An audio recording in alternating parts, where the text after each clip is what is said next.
सो बताओ आज क्या करें, आगे कंटिन्यू करें या डाउट करें, क्या कहते हो?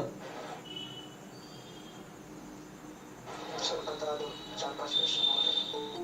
कौन सा? 4 और 5 और बचे हुए हैं। 4-5 क्वेश्चन। अच्छा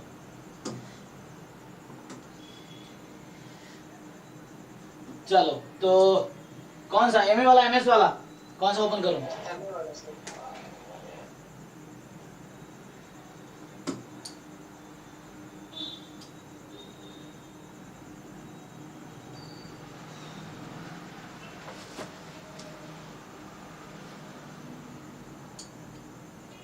बताओ कौन सा?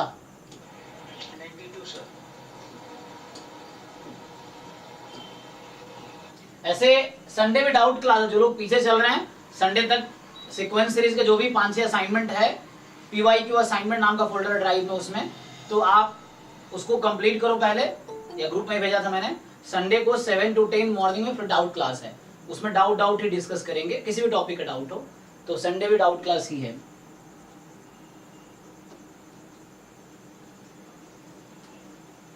चलो सो 92। हाँ या तो अभी जिसके वो कर लेता हूँ, वरना फिर संडे को पूछ लेना ना, संडे कर सकते हैं, क्योंकि संडे भी लोग ज्यादातर तो आते नहीं है, मुश्किल से है ना, कोई सुबह तो उठता नहीं है, तो जिनको डाउट है वो सुबह उठो, मतलब बहुत बच्चे कम ज्वाइन करते हैं संडे को, तो संडे भी कर लेंगे। अभी एक दो देख लेता हूँ ऐसे, फिर थ्योरी।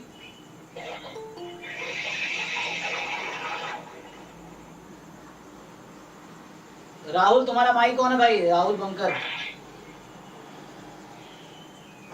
सो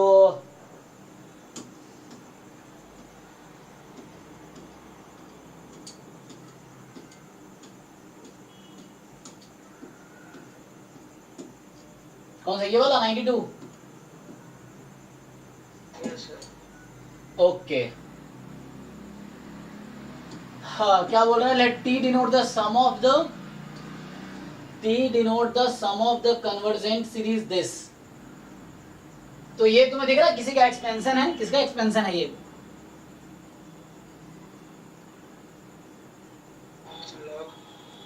log 1 प्लस एक्स का एक्सपेंशन है, फिट करो इसको, है ना। तुम log 1 प्लस एक्स के एक्सपेंशन में फिट करो तो क्या आएगा? t की वैल्यू कितनी है, इस किसके इक्वल है ये? t जो है, बताओ भाई कोई इसको सिंप्लीफाई कर बताओ, log में कन्वर्ट करो, क्या आंसर आएगा? कोई बताओ तुम में से, इसका log में एक्सपेंशन लिखो, log 1 प्लस एक्स पे फिट करो। सो log 1 प्लस एक्स का एक्सपेंशन देखो क्या है, और उस पे इसको फिट करो, क्या आएगा? log 2 हो जाएगा, ठीक है। अच्छा सो पहला वाला log 2 हो गया, चेक कर लेना बाकी लोग।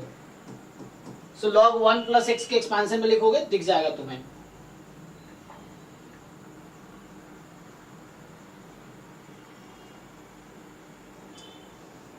दूसरा वाला क्या है? S denote the sum of the series convergent series this.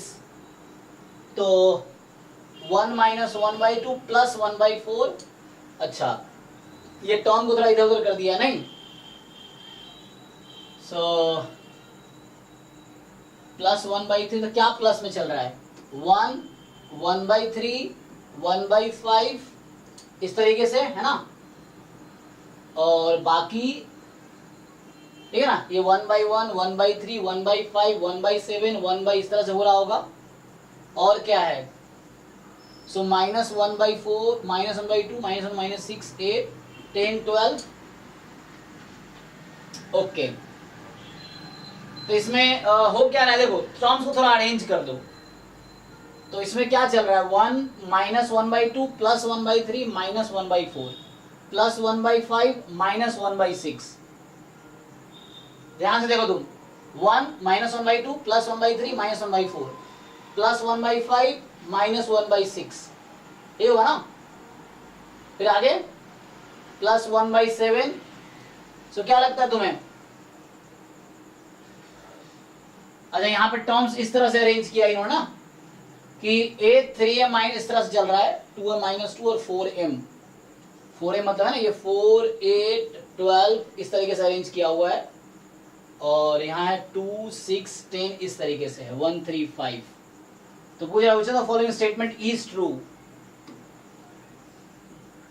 तो ये तो इनफाइनाइट सीरीज है ना, तो क्या ही फर्क पड़ेगा, इनफाइनाइट तक क्या होगा।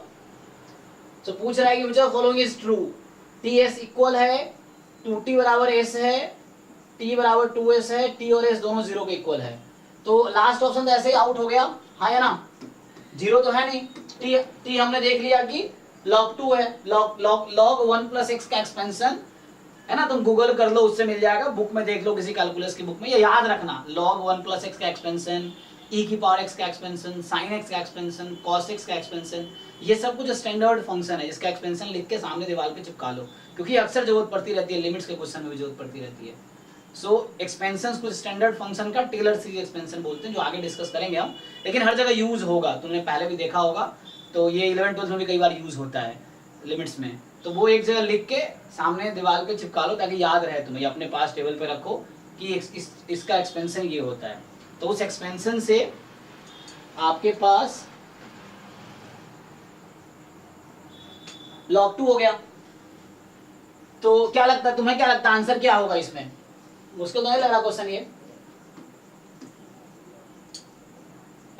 सर इसमें अगर पैटर्न को अरेंज करें जितने टर्म्स दिए हुए हैं तो सिर्फ ये तो बराबर ही दिख रहा है ना। तो तुम्हें क्या उसमें तो आंसर में क्या दे रखा है?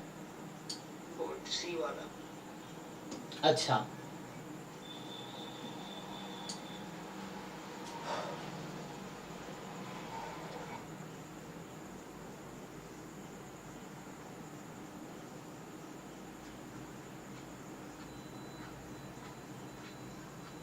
तो इसमें जैसे यहाँ पे तो टर्म देखो, ये सीरीज टी लिखते हैं तो टी क्या है हमारा, मतलब टी कुछ इस फॉर्म का है, समेशन -1 की पावर n into 1/n, n from -1 की पावर n प्लस 1/n ले लो ना, n फ्रॉम 1 टू इंफिनिटी, ये टी है।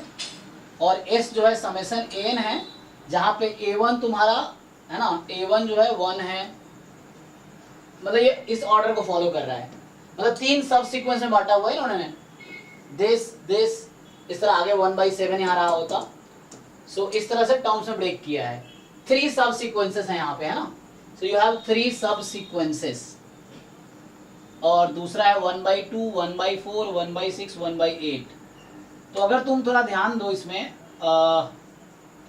अगर मैं इन टर्म्स को साथ ले लूं, फॉर एग्जाम्पल 1/2, 1/6, 1/2, 1/6, 1/10, ठीक है।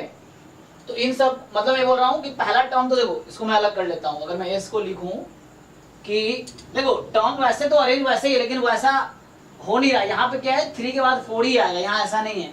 यहाँ क्या है, 1 है के बाद 2 4 उसके बाद 3 आ रहा है, 6 8 उसके बाद 5 आ रहा है, 10 12 उसके बाद 7 आ रहा है ना। अगला क्या होगा फिर तुम्हारा आएगा 7 के बाद क्या आया होगा, 14 16, फिर 1/9 आएगा। तो इस तरीके से चल रहा है। तो इवन टर्म्स ज्यादा बार आ रही हैं ऑड के कंपैरिजन में। तो मुझे लग रहा है इसको थोड़ा ट्राई करके देख लेते हैं।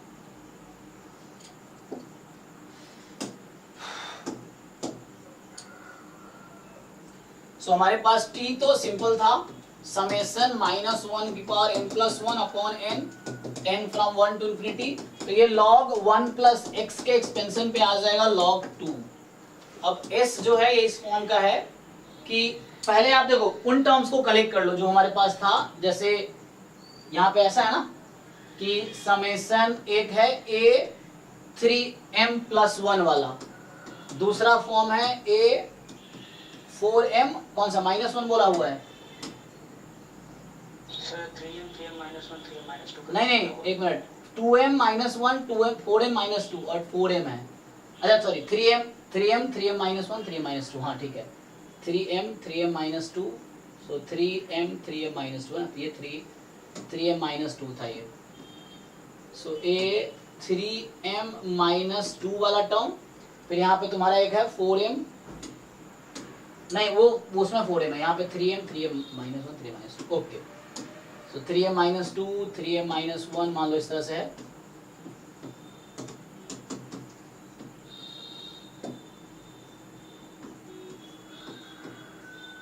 इस तरीके से। हो क्या रहा है, अगर तुम टर्म्स को अरेंज कर लो तो क्या होगा, ध्यान दो। अगर मैं पहले वाले टर्म 1/3 1/5 1/7 एक ये हो गया। दूसरा नहीं माइनस में है ना बीच में, सो माइनस, अब देखो जरा, मतलब बोल रहा हूं मैं पहले टर्म को एक साथ कर लो, मतलब पहले में से ये सब सीक्वेंस को 1/3 1/5 इस तरह से कर लो। अब दूसरे में क्या आ रहा है तुम्हारा, उसको एक साथ कर लो, तो 1/2, उसके बाद क्या है, मतलब मैं और 1/6 और 1/10। हाँ वो सब सीक्वेंसेस, 3 सब सीक्वेंस है ना, सो 3 सब सीक्वेंसेस से साथ कर लेते हैं।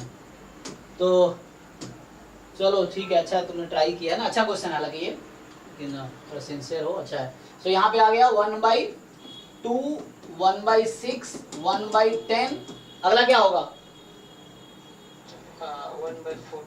14, यस ठीक है ना, 2 6 4 का गैप चल रहा है, डॉट डॉट डॉट, ये दूसरा टर्म है। उसके बाद अगला, इसमें अगला कौन सा होगा अब, प्लस, अब देखो माइनस ही है ना, 2 माइनस में था आई थिंक, तो माइनस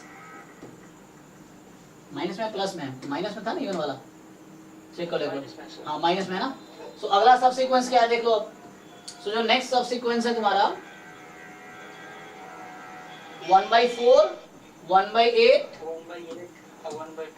1/12, अगला क्या होगा तो वो लिख लोगे, 1/16। हाँ तो मैं टर्म बाई टर्म अलग कर ले रहे हैं हम लोग।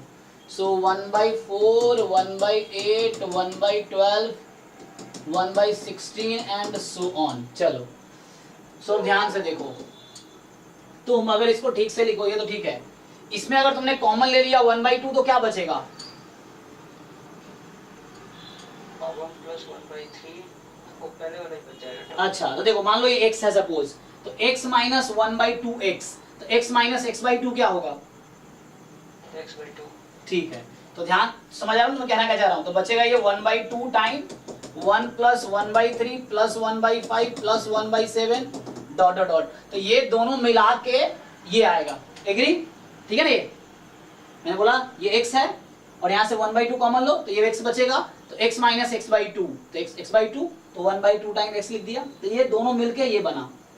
अब उधर से क्या कॉमन लेना चाहोगे, 4 कॉमन ले लो, 4 या 2, तो x/4 बन जाएगा,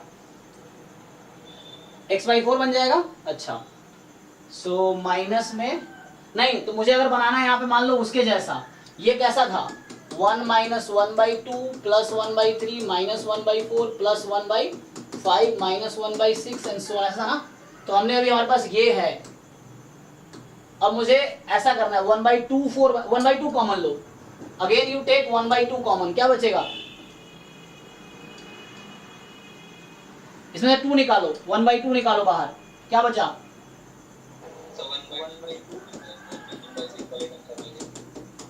यही चल रहा है ना। अब तुम 1/2 पूरे में से कॉमन ले लो, तो क्या ये वैसा बना जो पहले था, 1 - 1/2 + 1/3 - 1/4 + 1/5 - 1/6 + 1/7 - 1/8, चेक करो। तो यहाँ एक्चुअली प्रॉब्लम क्या है, टर्म्स का है कि और टर्म दो गैप पे आ रहा था एस में, तो इसीलिए हमने ऐसा कर दिया। अब देखो, अब ये किसके इक्वल हो गया, 1/2 इंटू ये ब्रैकेट में लिखा है ये क्या है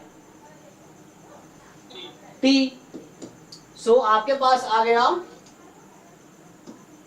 s बराबर s is equal to t/2, तो क्रॉस मल्टीप्लाई करके t बराबर 2s, तो t - 2s इज 0, और दोनों नॉन जीरो क्वांटिटी है, s भी नॉन जीरो है t भी नॉन जीरो है, दोनों नॉन जीरो क्वांटिटी है, ठीक है जी देख लो। तो यहाँ थोड़ा सा इन्होंने क्या किया, टर्म को वो कर दिया, तो सम ऐसा क्यों हुआ, क्योंकि ऑड उसमें गैप पे आ रहा है, तो इवन का सम होगा इसीलिए वैसा हो रहा है, ठीक है आदित्य, ओके है ये, हाँ मतलब तुम्हें मुझे सबसे ज्यादा सेंसर बच्चा लग रहा है जो यहाँ तक पहुंचे हो, वरना फर्स्ट बैच में कोई बच्चा यहाँ तक पहुंचा नहीं है, पहुंचा भी होगा तो डाउट पूछा नहीं उसने, ये है।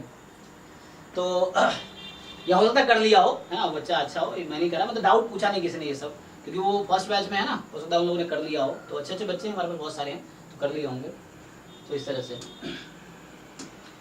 तो नेक्स्ट बताओ। 95 सर।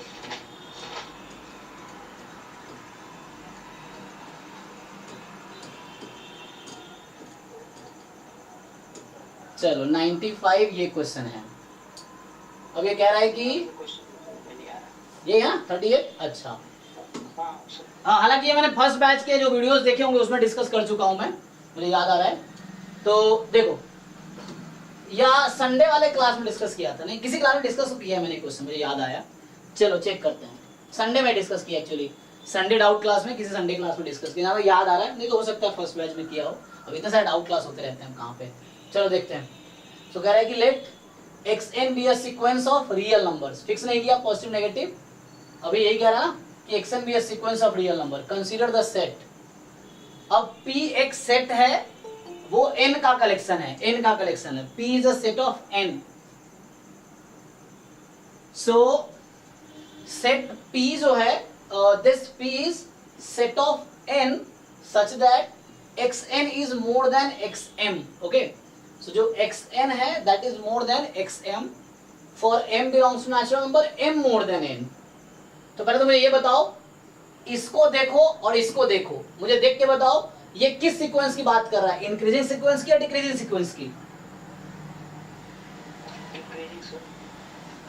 अरे ध्यान से देखो, m मोर देन n है, इसको पलट दिया तुम कंफ्यूज हो गए। m मोर देन n है और यहाँ पे क्या है, m के टर्म में बताओ xm और xn में क्या रिलेशन है, ये बताओ मुझे।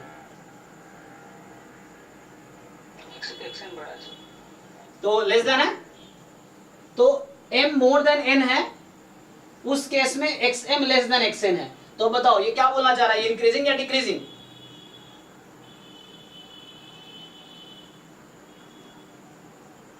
बताओ बताओ भाई, दिख तो रहा है। इंक्रीजिंग कैसे दिख रहा है तुम लोग, मुझे समझ नहीं आ रहा। ये बताओ मुझे, अगर x मोर देन y है और fx भी मोर देन fy है तो इसको क्या बोलोगे? फंक्शन क्या है, इंक्रीजिंग है। अच्छा, और x मोर देन y है और fx लेस देन fy है तो इस फंक्शन को क्या बोलोगे? हाँ, सो ये फंक्शन इंक्रीजिंग है, ये फंक्शन डिक्रीजिंग है। तो अब मुझे फिर से बताओ, अब ये सीक्वेंस फंक्शन ही तो है, ये जो तुम्हारा है ये fm है और ये तुम्हारा fn है। Sequence is a function itself, तुमने शुरू फर्स्ट क्लास में पढ़ा होगा कि सीक्वेंस एक फंक्शन है नेचुरल नंबर से रियल नंबर में। तो xn fm है और क्या रिलेशन है, तो m मोर देन n है और fm लेस देन fn है। तो increasing sequence decreasing sequence, decreasing ना, तब क्लियर हुआ। तो इंक्रीजिंग कह रहे थे। सो m मोर देन n है तो fm लेस देन fn कह रहा ना ये। तो ये वैसे n को काउंट कर रहा है जिसके लिए, मतलब एक उसे समझो, कहना क्या जा रहा है कि p उस n का कलेक्शन है जिसके लिए xn मोर देन xm हो, जहां m नेचुरल नंबर है और m मोर देन n है। तो जहां m कोई भी नेचुरल नंबर हो सकता है, तो ये ऐसे बोलो n लेस देन m, मैं ऐसे पढ़ देता हूं, n लेस देन m हो, और m कोई भी नेचुरल नंबर है, m कोई भी नेचुरल नंबर हो सकता है। तो वैसा n तुम्हें काउंट करना है जिसके लिए xn मोर देन, तो कुछ एक इसमें कहा xn be a sequence of real number, तुम कोई भी सीक्वेंस ले सकते हो, ठीक। तो मैं तुम्हें एक एग्जांपल देता हूं, चलो अगर मैं कोई मुझे सीक्वेंस आसान से बताओ।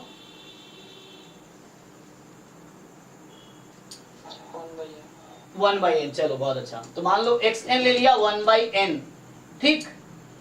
अब तुम सोचो, तुम्हें वो p सेट बताना है क्या होगा इस सीक्वेंस के लिए। तो तुम्हें बताना है कि इस सीक्वेंस का वो p क्या होगा। तो ये क्या करना चाह रहा है कि you are counting n such that xn more than xm हो जाए और तुम्हारा m मोर देन n हो, तो मतलब n लेस देन m हो लेकिन xn मोर देन xm हो। तो पहले ये चेक करो 1/n इंक्रीजिंग सीक्वेंस है डिक्रीजिंग सीक्वेंस है?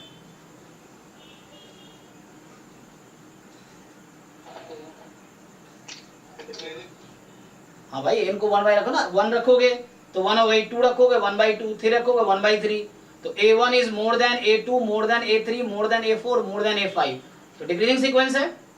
अब ये क्या कहना चाह रहा, तुम वो सारे n बताओ मुझे, वैसे नेचुरल नंबर्स बताओ जिसके लिए xn xm से ज्यादा हो जाए, और for all m belongs to natural number, for all natural number, और वैसे नेचुरल जो m से ज्यादा हो।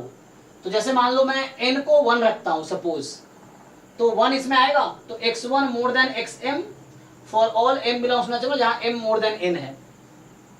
तो मुझे पी सेट बताओ यहाँ पे क्या होगा इस सीक्वेंस के लिए। ध्यान से पढ़ो पी का डेफिनेशन।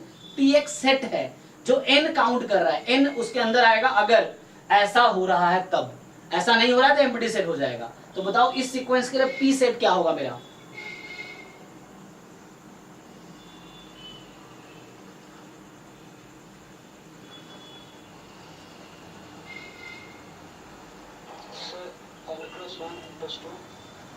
नहीं नहीं, एन में नेचुरल नंबर आएंगे। हाँ हाँ, अब मैं चेक करता हूँ वन है कि नहीं। तुम सिंपल एग्जांपल देखो, मैं चेक करना चाहता हूँ वन है कि नहीं इसमें, तो एन की जगह वन रख दो हर जगह। तो क्या x1 ज्यादा है xm से for all m belongs to natural number, जहां पे m ज्यादा है 1 से।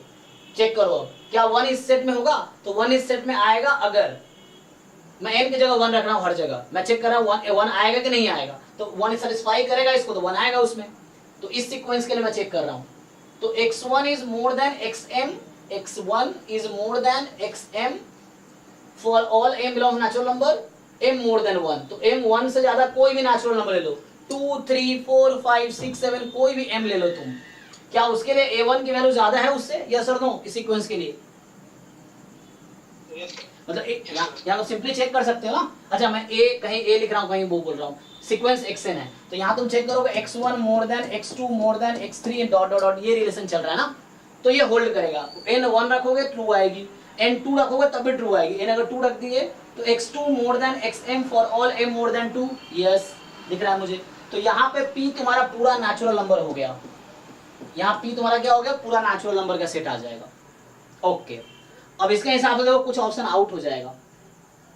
कौन सा ऑप्शन आउट होगा चेक करो। कह रहा है कि अगर p इनफाइनाइट है, अगर p इनफाइनाइट सेट है तो इनफाइनाइट है मेरा p यहाँ पे, तो no subsequence of xn is monotonically in decreasing, then xn has a monotonically decreasing subsequence। अब चेक करो ये जो 1 by n है ये कन्वर्जेंट सीक्वेंस है या डाइवर्जेंट सीक्वेंस है, सीक्वेंस कन्वर्जेंट सीक्वेंस है क्योंकि इसकी लिमिट 0 हो रही है, ठीक है। सीक्वेंस है not series, sequence convergent. Series 1 by n divergent होता है, कई बच्चों को यहाँ भी दिक्कत होता है कि सर कभी कह रहे हो कन्वर्जेंट कभी divergent. Sequence 1 by n convergent है, सीरीज 1 by n डाइवर्जेंट है, ठीक। तो ये सीक्वेंस है, तो एक्सेल सीक्वेंस कन्वर्जेंट है। इसके बाद जो भी तुम सब सीक्वेंस लो सारे कन्वर्जेंट होंगे, वो तो होंगे ही। ये खुद मोनोटोनिक है कि नहीं है, मोनोटोनिक है, डिक्रीजिंग है ये सीक्वेंस, तो इसका कोई भी सब सीक्वेंस लो डिक्रीजिंग ही होगा, ऑब्वियस है क्योंकि खुद सीक्वेंस डिक्रीजिंग है तो इसका हर सब सीक्वेंस डिक्रीजिंग होगा। Every subsequence will B decreasing because it is decreasing itself.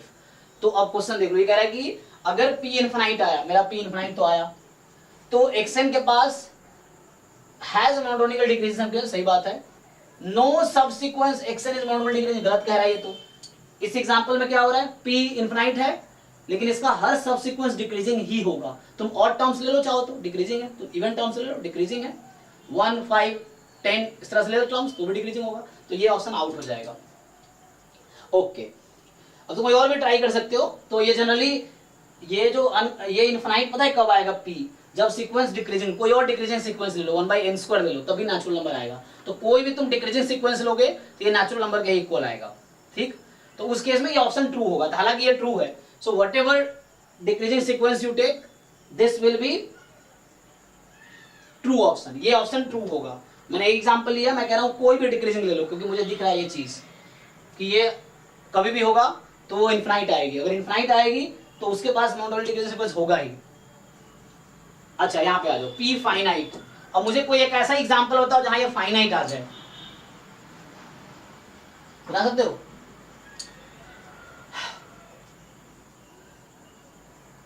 चलो कोई दूसरा एग्जांपल सजेस्ट करो। ये 1 by n सजेस्ट किया, कोई नया सीक्वेंस मुझे सजेस्ट करो इसके हिसाब से।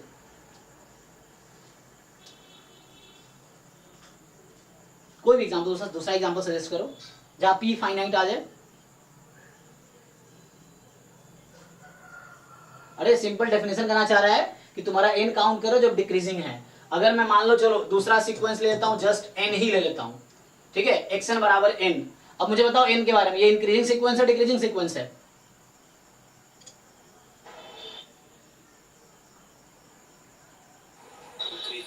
इंक्रीजिंग है।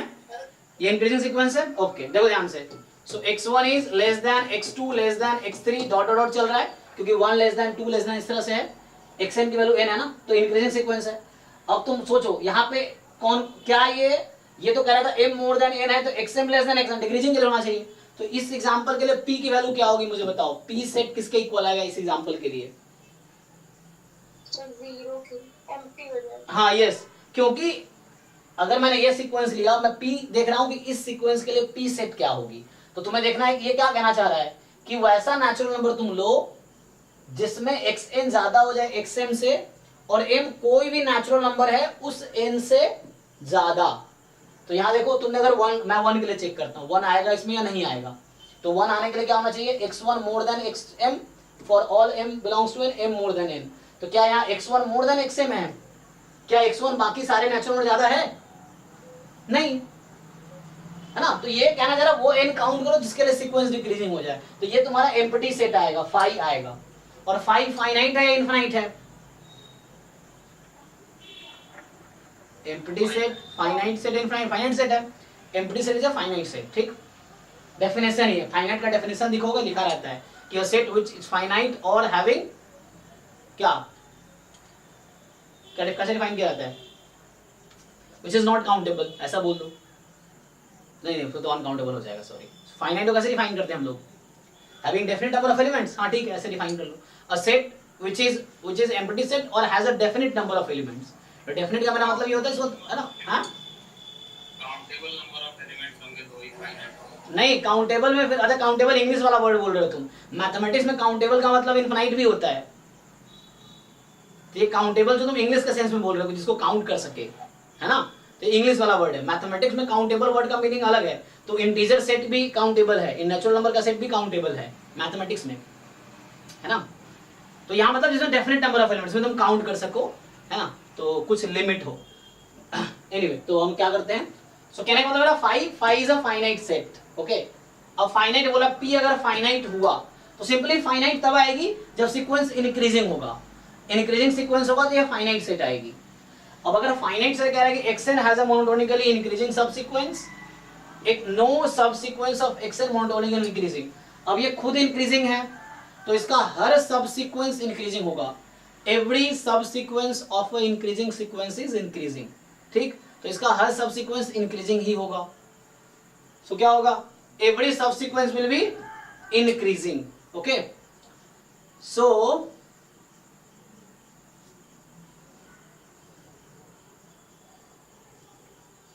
ठीक है जी, तो कौन सा ऑप्शन, कौन सा आउट हो गया, नो सब सीक्वेंस इन इंक्रीजिंग कह रहा है, ये तो आउट हो गया ना। अगर p फाइनाइट है तो यहाँ तो फाइनाइट आ गया, तो कोई सब सीक्वेंस इंक्रीजिंग नहीं होगा, गलत कह रहा है। और तुम कोई भी इंक्रीजिंग सीक्वेंस ले लो, मतलब ये n लिया हूं, तुम कोई भी इंक्रीजिंग सीक्वेंस लो, अगर वो p फाइनाइट आएगी, p फाइनाइट तभी आ सकती है जब वो इंक्रीजिंग सीक्वेंस, अदरवाइज इनफाइनाइट वो सब हो जाएगा। चेक कर लो एक बारी। तो बाकी तुम ऑल्टरनेटिंग सीक्वेंस लोगे ना तो ये फिर आएगा ही नहीं, इसमें डिसाइड ही नहीं कर पाओगे क्या होगा ऑल्टरनेटिव सीक्वेंस के लिए। सो अगर मान लो -1 की पावर n ले लिया फॉर एग्जांपल, सो आएगा -1 1 -1 1। अब मुझे चेक करना 1 इसमें आएगा क्या, तो 1 तब आता जब x1 बाकी सारे टर्म से ज्यादा हो, ऐसा तो नहीं हो रहा है, तो 1 नहीं आएगा। 2 आएगा क्या इसमें, 2 आएगा इसमें, 2 चेक कर लो। मैं -1 के बारे में बात, एक इंक्रीजिंग सीक्वेंस लिया, एक डिक्रीजिंग लिया, एक मैं ओसिलेटिंग सीक्वेंस ले रहा हूँ, ओसिलेटरी है ना, तो माइनस इसमें क्या अगर 2 रखेंगे तो 2 बिलोंग्स नेचुरल नंबर अगर x2 ज्यादा हो xm से for all m more then 2, तो जितने टर्म्स आए सबसे ज्यादा है नहीं, तो मतलब ये भी एम्प्टी सेट आ जाएगा। इस केस में भी चेक करो, यहाँ पे भी एम्प्टी सेट आएगा, तो जस्ट चेक, कोई सेटिस्फाई नहीं करेगा इसको। तो अगर ये एम्प्टी कह रहा है कि xn हैज अ मोनोटोनिकल इंक्रीज, तो यस, तो तुम इंक्रीजिंग सीक्वेंस ले लो या ओसिलेटिंग सीक्वेंस ले लो, उस केस में तुम्हारे पास एक मोनोटोनिक सब सीक्वेंस होगा ही होगा, ठीक है। तो मेनली क्या है, या तो सीक्वेंस इंक्रीजिंग है या डिक्रीजिंग है या ओसिलेटिंग है, तीन तरह का केस होगा मेनली ना। ओसिलेटिंग मतलब क्या, नाइदर इंक्रीजिंग और डिक्रीजिंग, इस तरह से देख लो कोई एग्जांपल बना के और तुम चाहो तो। सो अगर मोनोटोनिक, अगर ये फाई आया इसका मतलब एक नेक्स्ट, तो इसका इस क्वेश्चन का आंसर ए और सी। क्लियर है भाई? इसका डाउट था आदित्य? Yes sir. तो जैसे क्या है ना, एग्जाम में ये अप्रोच होता है, एग्जाम में जब भी कोई थ्योरेटिकल क्वेश्चन हो तुम डिस्कार्ड करने की कोशिश करो और उससे एक आइडिया मिलेगा। प्रूफ करने जाओगे बहुत टाइम वेस्ट होगा। देखो पहले तो रिकमेंडेशन ये होती है कि तुम्हें शुरू में लगे तुमसे नहीं होगा तो ज्यादा टाइम मत दो, 2 मिनट सोचो, नहीं हो रहा अभी स्किप करो उसको, आगे बढ़ो, क्योंकि आगे ऐसे बहुत सारे आसान क्वेश्चन भी होंगे। कोई एग्जाम डिफिकल्ट है इसका ये मतलब नहीं है। मैं लास्ट में तुम्हें अभी इधर किसका है 2022 का है, 3 का है, 3 का है ना, किसका है जैम 2022 का है, जैम एमए का है, सॉरी। तो जैम एमए का तो एमए थोड़ा डिफिकल्ट आता भी है, एमए में थोड़ा सा मैथमेटिक्स डिफिकल्ट भी रहता है। एमएस का अगर होता मान लो तो एमएस में तुम्हारा ना तो डिफिकल्ट भी है, फिर भी उस टाइम पे तुम स्किप करो, आगे बढ़ो। मैं ये कहना चाह रहा था कि 23 का पेपर हम डिस्कस करेंगे बाद में, जब अभी क्रैश कोर्स करेंगे ना, ईयर वाइज डिस्कस करेंगे। 2005 से 2023 तक का एक एक पेपर, एक एक क्वेश्चन क्लास में डिस्कस कर, सभी कर रहे हैं ना, इस तरीके से ऐसे डिस्कस कर लेंगे। बाकी डाउट तो तुम जो पूछोगे बताना ही है मुझे, तो उस तरह से एक बार पूरा पेपर डिस्कशन होगा। तो जो भी तुम डाउट पूछोगे तो वो पूरा एक बार हो जाएगा, तुम्हें पता चलेगा कि ऐसे क्वेश्चंस हैं। बहुत सारे आसान आसान क्वेश्चन भी आए हैं 2023 में, ऐसा नहीं कि 60 क्वेश्चन डिफिकल्ट थे। उस 60 में 20-30 क्वेश्चन डिफिकल्ट थे, बाकी 40 क्वेश्चन एवरेज और आसान हैं। आप सॉल्व करोगे आपको दिखेगा, अभी भी चाहो तो बैठ के देख लो, तुम 20-30-40 क्वेश्चन सॉल्व कर लोगे अभी भी। बाकी क्वेश्चन डिफिकल्ट थे, वहां प्रेशर रहता है तो वो भी एक डर हो जाता है, पहला क्वेश्चन उठाया नहीं हुआ ऐसे घबरा गए। बहुत सारे आगे अच्छा क्वेश्चन भी है, उसको तुम छोड़ो, आगे बढ़ो। यहाँ में देखो तुम्हें 40, 50, 60 नंबर लाने हैं, उसी में अच्छे रैंक आ जाएंगे। तो उसके लिए 70, 80, 90 नंबर का अटेम्प्ट करके ट्राई करके आना है। ये जितना कर सकते हो वो तो बाद में पता चलेगा। और सिलेक्शन तुम मेहनत कर रहे हो, तुम्हारा ही होगा। फिर से कह रहा हूँ, जब बच्चा एग्जाम दे के आया था 23 वाला गया, सर बहुत एग्जाम खराब गया, सबको लग रहा है एकदम किसी का नहीं होगा। फिर रिजल्ट आया था हमारे सारे बच्चे थे, क्योंकि तुम्हें 1-2 क्वेश्चन नहीं हुआ, तुम्हें लगता है अरे मेरा एग्जाम खराब हो गया, लेकिन तुमने बहुत सारे सॉल्व भी तो किए हैं। एक मिनट, हाँ सर मैं क्लास लेता हूँ सर, 6 से 12 मेरी क्लास होती है इवनिंग में, तो अभी तो मैं वहाँ हूँ नहीं लैब में। तो किसी को बोलिए कोई ऑन कर देगा। मैं यूज़ नहीं करता सिस्टम आपका, आप जब चाहो तब यूज़ करो, उसका मैं बहुत ज़्यादा वो बस साइड में रखा रहता है, कभी कभी यूज़ करता हूँ मैं। हाँ तो वो सिस्टम मैंने यूज़ नहीं करता हूँ, ठीक है।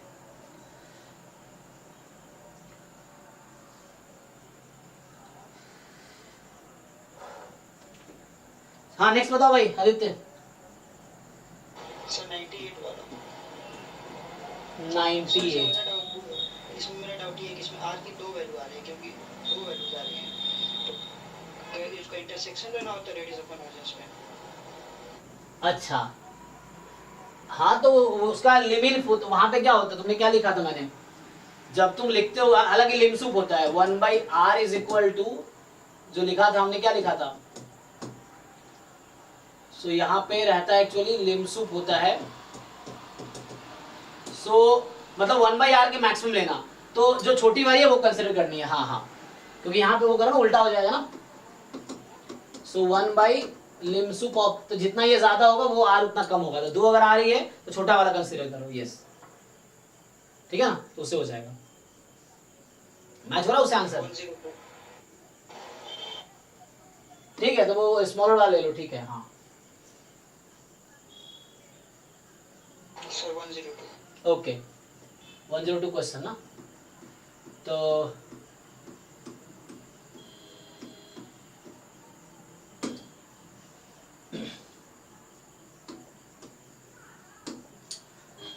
ये कह रहा है आपसे कि 1 की पावर -2, 2 की पावर -2, सो मतलब ये an खुद कुछ इस टाइप का है।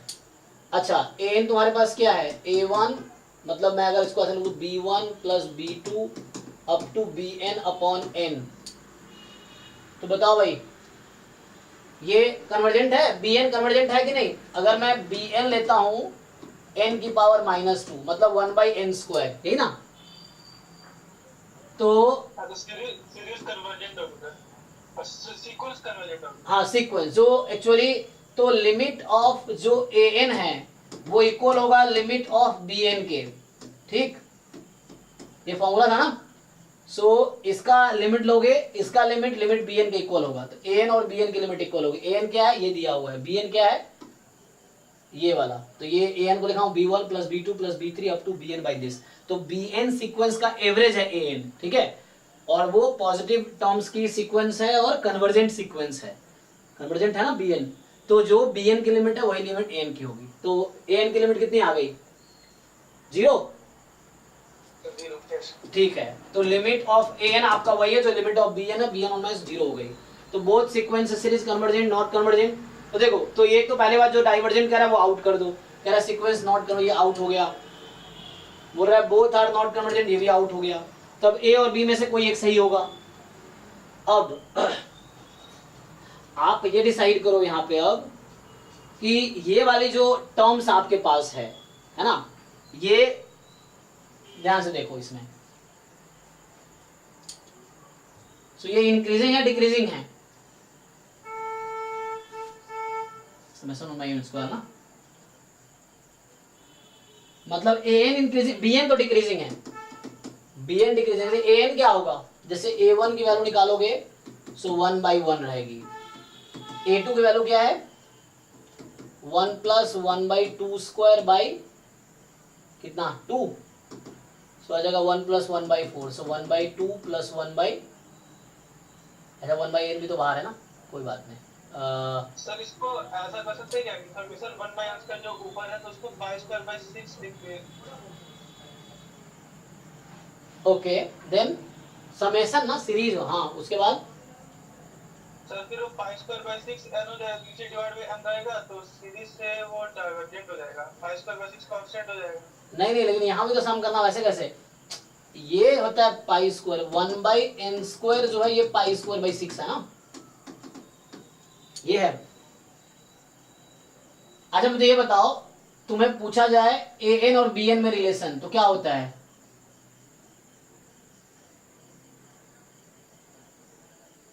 मतलब यहाँ पे an और bn में रिलेशन क्या है? मेरा मतलब ये है कि लिमिट इक्वल है, लेकिन ऐसे वैल्यू क्या है? कंपैरिजन हो सकता है an bn में। तो a1 तुम्हारा 1 है, कोई बात नहीं, a2 कितना आएगा देख लो एक बार, 1/2 प्लस 1/2 का क्यूब, इस तरह से। सो कितना हो गया? ये 1 से तो कम ही आएगा, है ना? 1 प्लस 1/4/2 है ना? हाँ, तो मतलब 1 से तो कम ही है, तो डिक्रीजिंग है, डिक्रीज करता रहेगा। a3 निकालोगे ये डिक्रीजिंग है। सो इसमें आंसर क्या दिया? मुझे लगा कन्वर्जेंट होगा, डाइवर्जेंट है। तो इसमें तुम कैसे दिखाओगे? कंपैरिजन करके दिखा सकते हैं क्या? सो इसमें डिक्रीजिंग है हालांकि ये, लेकिन समेशन an कन्वर्जेंट नहीं है। पी टेस्ट लग जाएगा ना सर? पी टेस्ट तो लगा सकते हैं, लेकिन उसके लिए अच्छा तुम अगर ब्रेक कर दो इसको चाहो तो ओके। सो यहाँ पे एक्चुअली कुछ इस तरह से है, तुम्हारा जो an है वो खुद सीरीज an की बात कर रहा हूँ, एक मिनट। तो तुम्हारा जो an है वो था 1 की पावर -2, 2 की पावर -2, n की पावर -2 अपॉन n। ओके, सो मतलब इसको तुम an को लिखोगे कुछ ऐसा है, 1/n समेशन 1/k का स्क्वायर, ये है ना, k square k from 1 to n, ये इस तरह से कुछ है। ओके ना, तो उसको ऐसा भी लिख सकते थे, ये जो n है इसको ऐसा भी तो लिख सकते हैं, 1 यही चल रहा है 1/1 स्क्वायर 1/2 स्क्वायर 1/n स्क्वायर, ऐसा चल रहा है एक्चुअली, ये इस तरह से है। ओके, तो इस तरह से मैं ये बोलना चाह रहा था, यहाँ पे कंपैरिजन अगर करें हम तो जो an है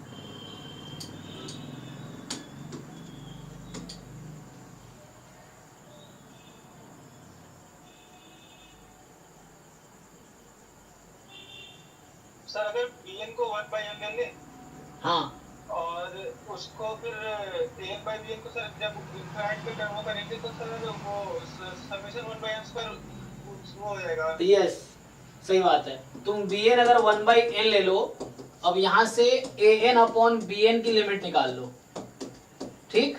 ओके, ठीक है, सही कह रहे हो तुम। सो bn अगर मैं अपने मर्जी से 1/n कंसीडर करता हूँ, अब नया bn, चाहो तुम cn ले लो, अगर उस bn से कंफ्यूजन हो जो पहले मैंने लिया था, cn ले लो। तो अब यहाँ तुम an अपॉन सी एन की लिमिट निकालो। सो an अपॉन सी एन की लिमिट क्या आएगी जी? लिमिट n, तो जब कैंसिल कर लोगे तो 1, हाँ जो कह रहा था वो सही है ना। So up to 1/n square, और n टेंस टू इंफिनिटी पे इसका सम कितना आता है?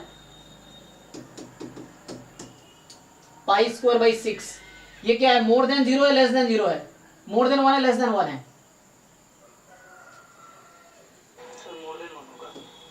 सो तुम्हें रेशियो टेस्ट या सॉरी रेशियो कह रहा हूं, लिमिट कंपैरिजन टेस्ट क्या कहता है जब मोर देन 1 आ जाए तो?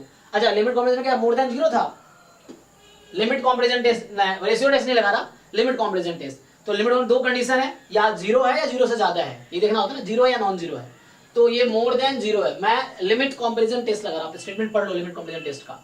तो अगर an अपॉन सी एन की लिमिट मोर देन 0 आ जाए, इसका क्या कंक्लूजन होता है लिमिट कंपैरिजन टेस्ट में? यस। सो अब इसके बारे में क्या जानते हो, सीरीज Cn के बारे में क्या जानते हो? बोथ कन्वर्जेस और डाइवर्जेस टुगेदर, यही ना।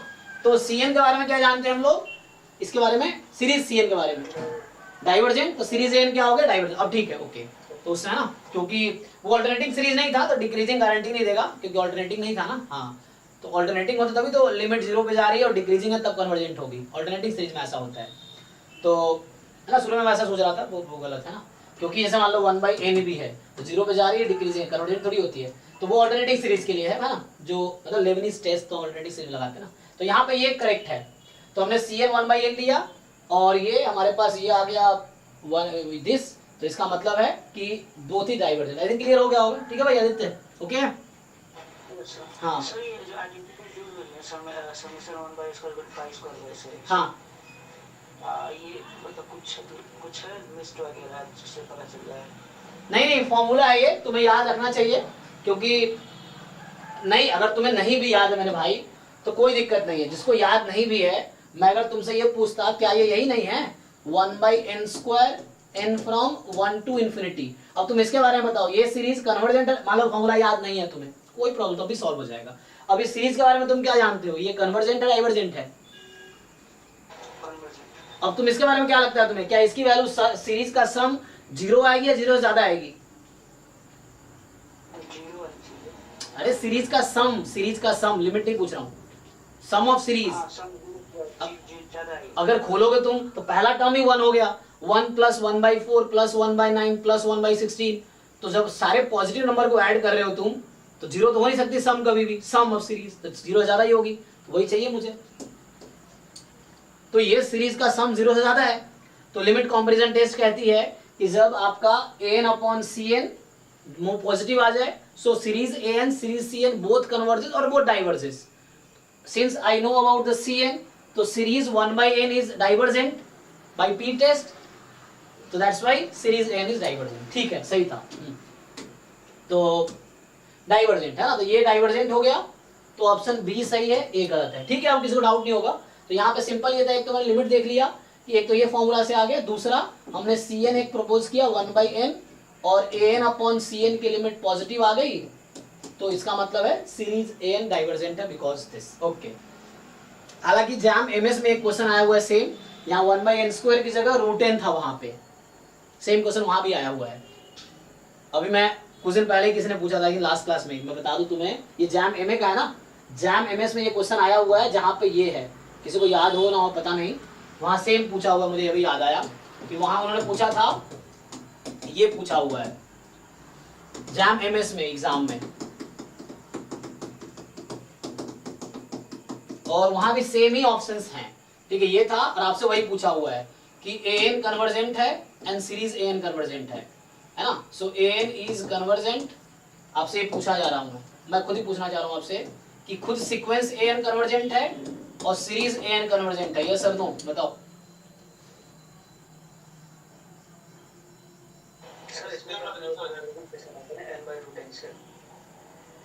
किससे? अच्छा, हमने किया था ना उस दिन, हाँ n/√n से क्या किया था, कंपेयर कर दिया था ना। ठीक है, सो हमने 1 है ना √n के साथ कंपेयर कर दिया था। हाँ, 1/√n से या n/√n से?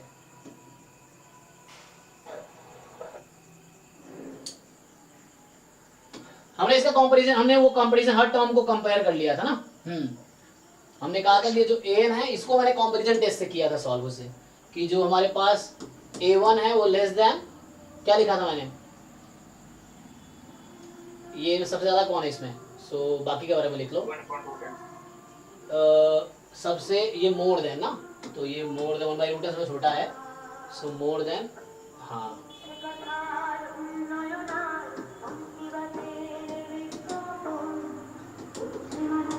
अच्छा इससे कंपेयर कर लिया, ठीक है, हाँ ठीक है, n/√n के साथ हमने कंपेयर कर लिया था ये जो, तो ये ऐसा हो जाएगा।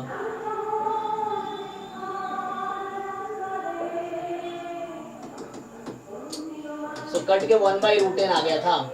तो हमने ये कहा था कि क्योंकि इसका सीरीज डाइवर्जेंट है, इसका डाइवर्जेंट है, लेकिन जो लॉजिक हमने अभी लगाए हैं उस लॉजिक से होगा ये, उससे भी हो जाएगा। जिस लॉजिक पिछला क्वेश्चन मैंने सॉल्व किया है, क्या उस लॉजिक सॉल्व नहीं हो जाएगा? एक तो है ना लिमिट ऑफ an, तो ये लिमिट 1/√n के इक्वल होगा, 0 आ जाएगी, तो an तो कन्वर्जेंट है, सीरीज कन्वर्जेंट है, तो तुम फिर से एक चाहो तो cn तुम 1/n ही ले लो, तो 1/n ही लो लोगे तो an/cn की लिमिट कितनी आ जाएगी? हालांकि वो इन्फिनिटी होगी लेकिन पॉजिटिव रहेगी ना, तो ये चूंकि ये डाइवर्जेंट है तो वो भी डाइवर्जेंट हो जाएगी, तो उस लॉजिक से ये भी हो जाएगा, ठीक है, दोनों लॉजिक से हो जाएगा। इससे भी हमने किया था, ये देख लेना पिछले क्लास में ही किया था, कुछ दिन पहले किया था, आई थिंक 1-2 क्लास पहले कंपैरिजन टेस्ट से किया था, लिमिट कंपैरिजन टेस्ट से भी हो जाएगा। नेक्स्ट बताओ। हाँ हो गया ये, इसमें किसी और को बचा डाउट जैम एमए वाले में? मुझे बहुत अच्छा लगा आदित्य, कम से कम तुमने इतना मेहनत किया है ना, मतलब एटलीस्ट पूछ भी रहे हो तो ये अच्छी बात है, क्योंकि आगे बहुत सारे और क्वेश्चन मिलेंगे, अगर तुमने ये सब कर लिया तो तुम्हारा एक्चुअली कॉन्सेप्ट स्ट्रांग हो गया। अब तुम्हें कोई भी क्वेश्चन मिलेगा तुम जरूर स्टार्ट कर पाओगे, अप्रोच ले पाओगे, डर नहीं लगेगा तुम्हें, है ना। बच्चों को स्टार्टिंग में डर लगता है क्वेश्चन स्टार्ट करने में, क्वेश्चन पढ़ के डर जाता है, अरे हमसे नहीं होगा, लेकिन तुमने अगर इतने सारे क्वेश्चन अटेम्प्ट लिए हैं, तुम्हारे अंदर कॉन्फिडेंस है, तुम कोई भी क्वेश्चन अटेम्प्ट कर सकते हो, ये चीज है। कौन सा? 86।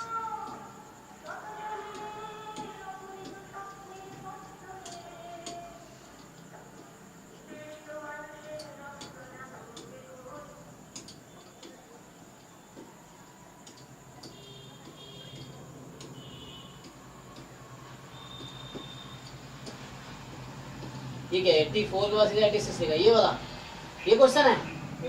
Yes, sir. अच्छा, so the value of this, ठीक है, ये 86 नंबर क्वेश्चन है। Okay, cos π/4 cos this into π/2 है, तो ये किस फॉर्म का है एक्चुअली? ये तुम्हारे पास कुछ ऐसा है, limit n tends to infinity, बाहर है π/2 और ये है प्रोडक्ट cos π/2 की पावर, क्या लिखूं मैं, n+1 और n फ्रॉम 1 टू कहाँ तक, नहीं k+1 लिख लो, और k की वैल्यू 1 to n, ऐसा है ये, k की वैल्यू 1 to n, k की वैल्यू 1 से n तक। अच्छा क्या होगा भाई बताओ तुम लोग जिन लोगों ने सॉल्व किया है?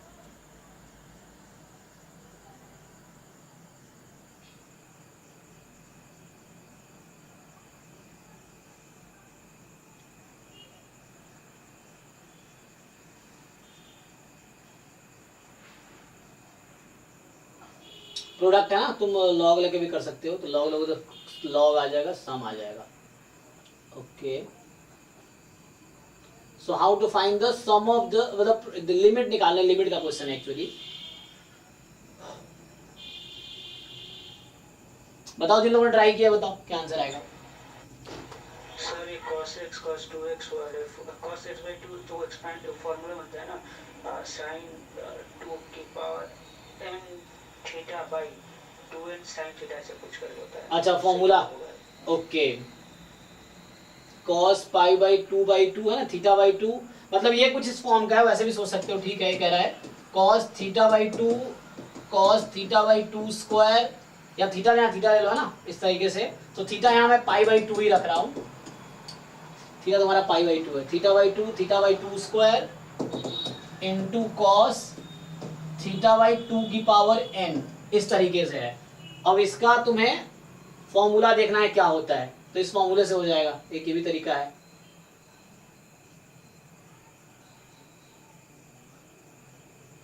नहीं तो तुम अगर दोनों तरफ लॉग लोगे तो क्या होगा, समेशन लॉग कॉस हो जाएगा। तो समेशन में लॉग कॉस एंड देन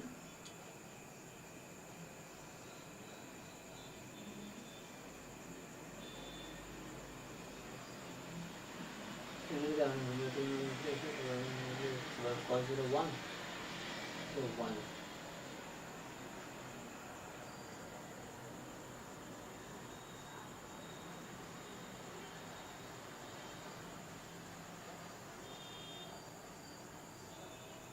तो इसका एक अप्रोच ये हो सकता है कि कोई फॉर्मूला लगा लो या तो cos।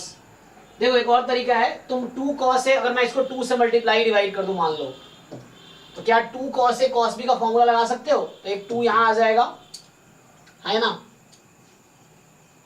तो फ्रीक्वेंटली वो फॉर्मूला लगाओगे तुम्हें एक पैटर्न दिख जाएगा एक्चुअली। तो उसके थ्रू कितनी बार हमें करना पड़ेगा, यहाँ कितने टर्म्स हैं, जैसे मान लो ये थीटा है, cos थीटा और cos थीटा बाई 2 स्क्वायर ना, थीटा 1 थीटा 2 है मान लो। सो 2 cos ए cos b का फॉर्मूला आता है तुम लोगों को,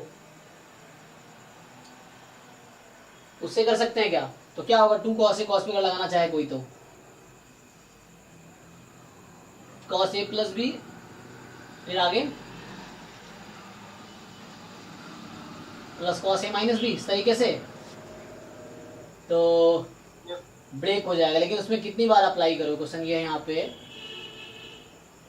एन टाइम। एक्चुअली इसका फॉर्मूला देखना पड़ेगा क्या होता है, उससे हो जाएगा। एक ये है और दूसरा है हमारे पास, तो somehow it is equivalent to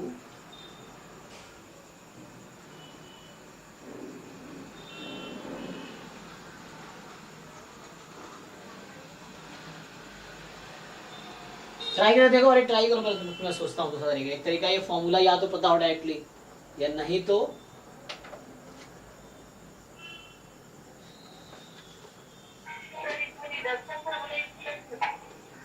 कौन सा फॉर्मूला? हाँ रिडक्शन फॉर्मूला यूज कर सकते हो, वही मैं कह रहा हूँ, तो उसको यूज कर लो।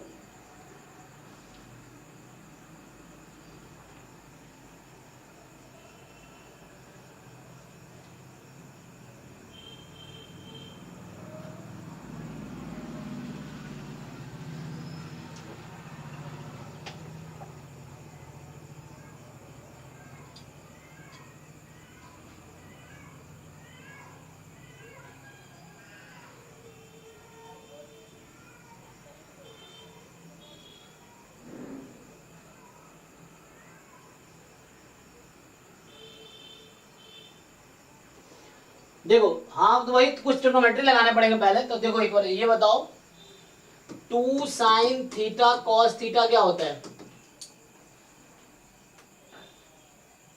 क्या फॉर्मूला इसका? 2 sin थीटा cos थीटा क्या होता है भाई? तुम सब कैसे पहुंच गए यहाँ? sin 2 theta. सो इसमें हो क्या रहा है, ध्यान दो। इसमें क्या हो रहा है कि यहाँ पे 2 से अगर मैंने साइन को मल्टीप्लाई किया तो डबल हो जाएगा, तो वो भी अप्रोच कर सकते हैं। तो मैं कॉस वाला सोच रहा था, तो कॉस में क्या हो रहा है, 2 cos है cos में से प्रॉब्लम क्या हो रही है कि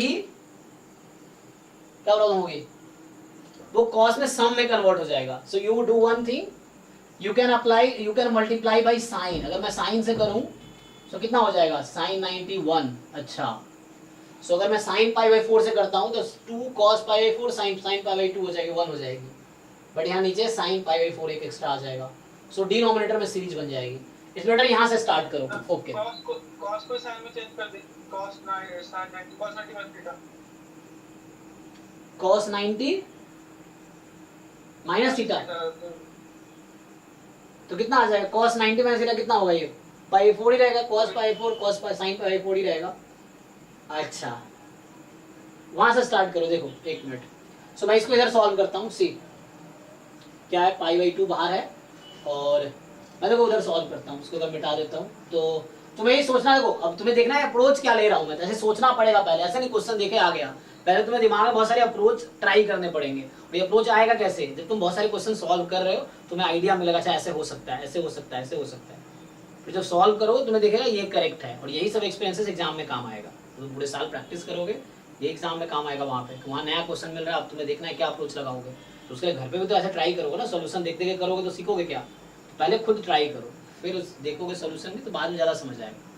तो इस तरह से, जैसे मान लो इस तरह क्वेश्चन हम क्या करें, तो मुझे सोचना पड़ रहा है, तो मैं 2 cos से cos भी लगाऊं, sin है sin भी लगाऊं, लेकिन वहाँ से अगर मैं मल्टीप्लाई करूँ तो डिवाइड होता रहेगा। देखो ध्यान से, मैं सोच रहा था n टेंस में इन्फिनिटी रखेंगे तो sin pi upon infinity 0 cos 0 1, तो कोई प्रॉब्लम मतलब मिल नहीं रहा कुछ, लेकिन अगर ये साइन हो जाए तो काम हो जाएगा। तो देखो, तो मैं इसको इधर बुला लेता हूँ,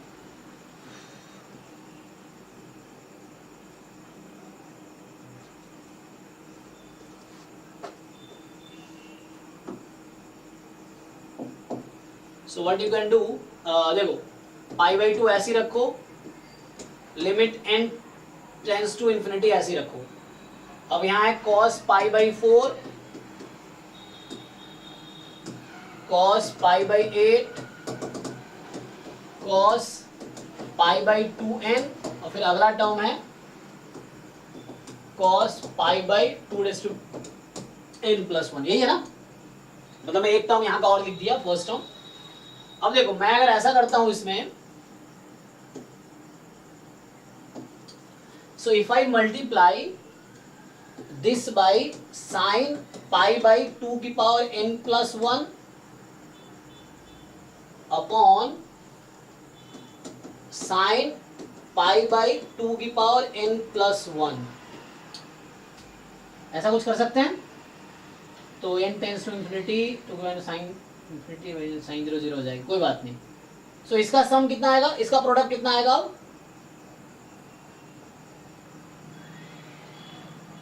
सो इसमें एक ऐसा करो, 2 से मल्टीप्लाई डिवाइड कर लो। तो मैंने क्या किया, दिस आई मल्टीप्लाई न्यूमरेटर, क्या हो गया 2 cos theta sin theta, what you can right, sin 2π/2 to the power n+1। हाँ भाई एक्टिव रहो, सब सो जाते हो क्या तुम लोग। सो π/2, ऐसी लाइव क्लास का ही फायदा, रिकॉर्डिंग हमारा मार्केट में ऐसे ही फ्री मिल रहा है लोगों को, है ना, तो ऐसे ही लोग इधर उधर भेज रहे हैं, तो लाइव क्लास का ही फायदा है। रिकॉर्डिंग ऐसे बहुत सारी पड़ी है ऑलरेडी यूट्यूब पे दुनिया का, लेकिन उससे क्या ही है, तुम्हें मेन लाइव क्लास में सीख पाओगे ज्यादा। So limit n tends to infinity, ठीक है। तो यहाँ पे 2 cos है cos b, तो हो जाएगा तुम्हारा मतलब 2 cos a sin b, या 2 sin theta cos theta sin 2 theta, तो होगा क्या, ध्यान दो फिर से। सो cos π/4, cos π/8, cos π/2 की पावर n, और ये तीनों मिलके क्या लिख सकता हूँ बताओ फाइनली, ये 2 को इंक्लूड करके। सो sin π/2n हो जाएगा। सेम प्रोसेस दोहरा है, तो अगर तुम सेम प्रोसेस दोहराते हो, मान लो, चलो अब मुझे क्या करना पड़ेगा, तो यहाँ पे एक बार और 2 मल्टीप्लाई कर लो, तो यहाँ 2 स्क्वायर इंटू साइन π/2 की पावर n+1 हो जाएगा, है ना। तो अब ये कितनी हो जाएगी, sin π/2 की पावर n-1। यस 2 की पावर n-1, ऐसे ही चलता रहेगा। तो जब यहाँ बनेगा तुम्हारा, जब यहाँ पे तुम्हारा है, जब साइन, देखो जब यहाँ पे था लास्ट में साइन 2 की पावर n+1, तो यहाँ 2 की पावर 1 था, अब यहाँ साइन है ना 2 की पावर n है, तो यहाँ तुम्हारे पास 2 स्क्वायर है। अगला टर्म जब आएगा, जब तुम्हारा बना होगा साइन 2 की पावर n-2, है ना। सो इसी पैटर्न पे मैं इसको रिकर्सिव तरीके से लिख रहा हूँ, ध्यान दो अब। सो मैं अगर इसी को ऐसा लिखूं π/2 limit n tends to infinity, जब लास्ट में सिर्फ ये बचा होगा cos π/4, और ये सब प्रोडक्ट हो, तुम एक चीज नोटिस कर रहे हो ना, पहले था 2 की पावर n-1, अब 2 की पावर n हो गया, तो पहले π/2 की पावर n+1 था ऊपर वाले टर्म में, इस टर्म में क्या बना π/2 की पावर n, ये दोनों मिलके क्या बनाएगा π/2n-1। आगे एक और 2 मल्टीप्लाई करूंगा तो बनेगा π/2 की पावर n-2, सो 1। तो यहाँ साइन जो n है और यहाँ पावर 2 n+2 हमेशा रहेगा, मतलब इंडेक्स का सम की बात कर रहा हूँ मेरे भाई। देखो यहाँ पे 2 की पावर n+1 है, यहाँ पावर 1 है 2 का, तो n+1 प्लस मैं देख रहा हूँ 2 की पावर साइन में, और 2 की पावर 1 यहाँ पे, सम हमेशा n+2 रहेगा। तो मैं ऐसा क्यों पैटर्न ढूंढ रहा हूँ, ताकि मैं डायरेक्टली लिख सकूं। तो जब यहाँ मेरे पास साइन π/4 रहेगा, तो मुझे अब तुम्हें ये बताना है, ये तो रहेगा ही,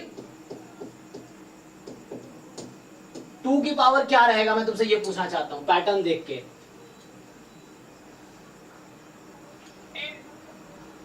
अच्छा मैंने 2 मल्टीप्लाई कर दिया ना, तो 2 मल्टीप्लाई कर दिया एक्चुअली, 1 मिनट। सो अगर 2 मल्टीप्लाई नहीं किया होता तो क्या होता, 1 मिनट। सो मैंने 2 मल्टीप्लाई कर रखा है ना, तो यहाँ मैं जब 2 मल्टीप्लाई कर रखा होगा तब आएगा,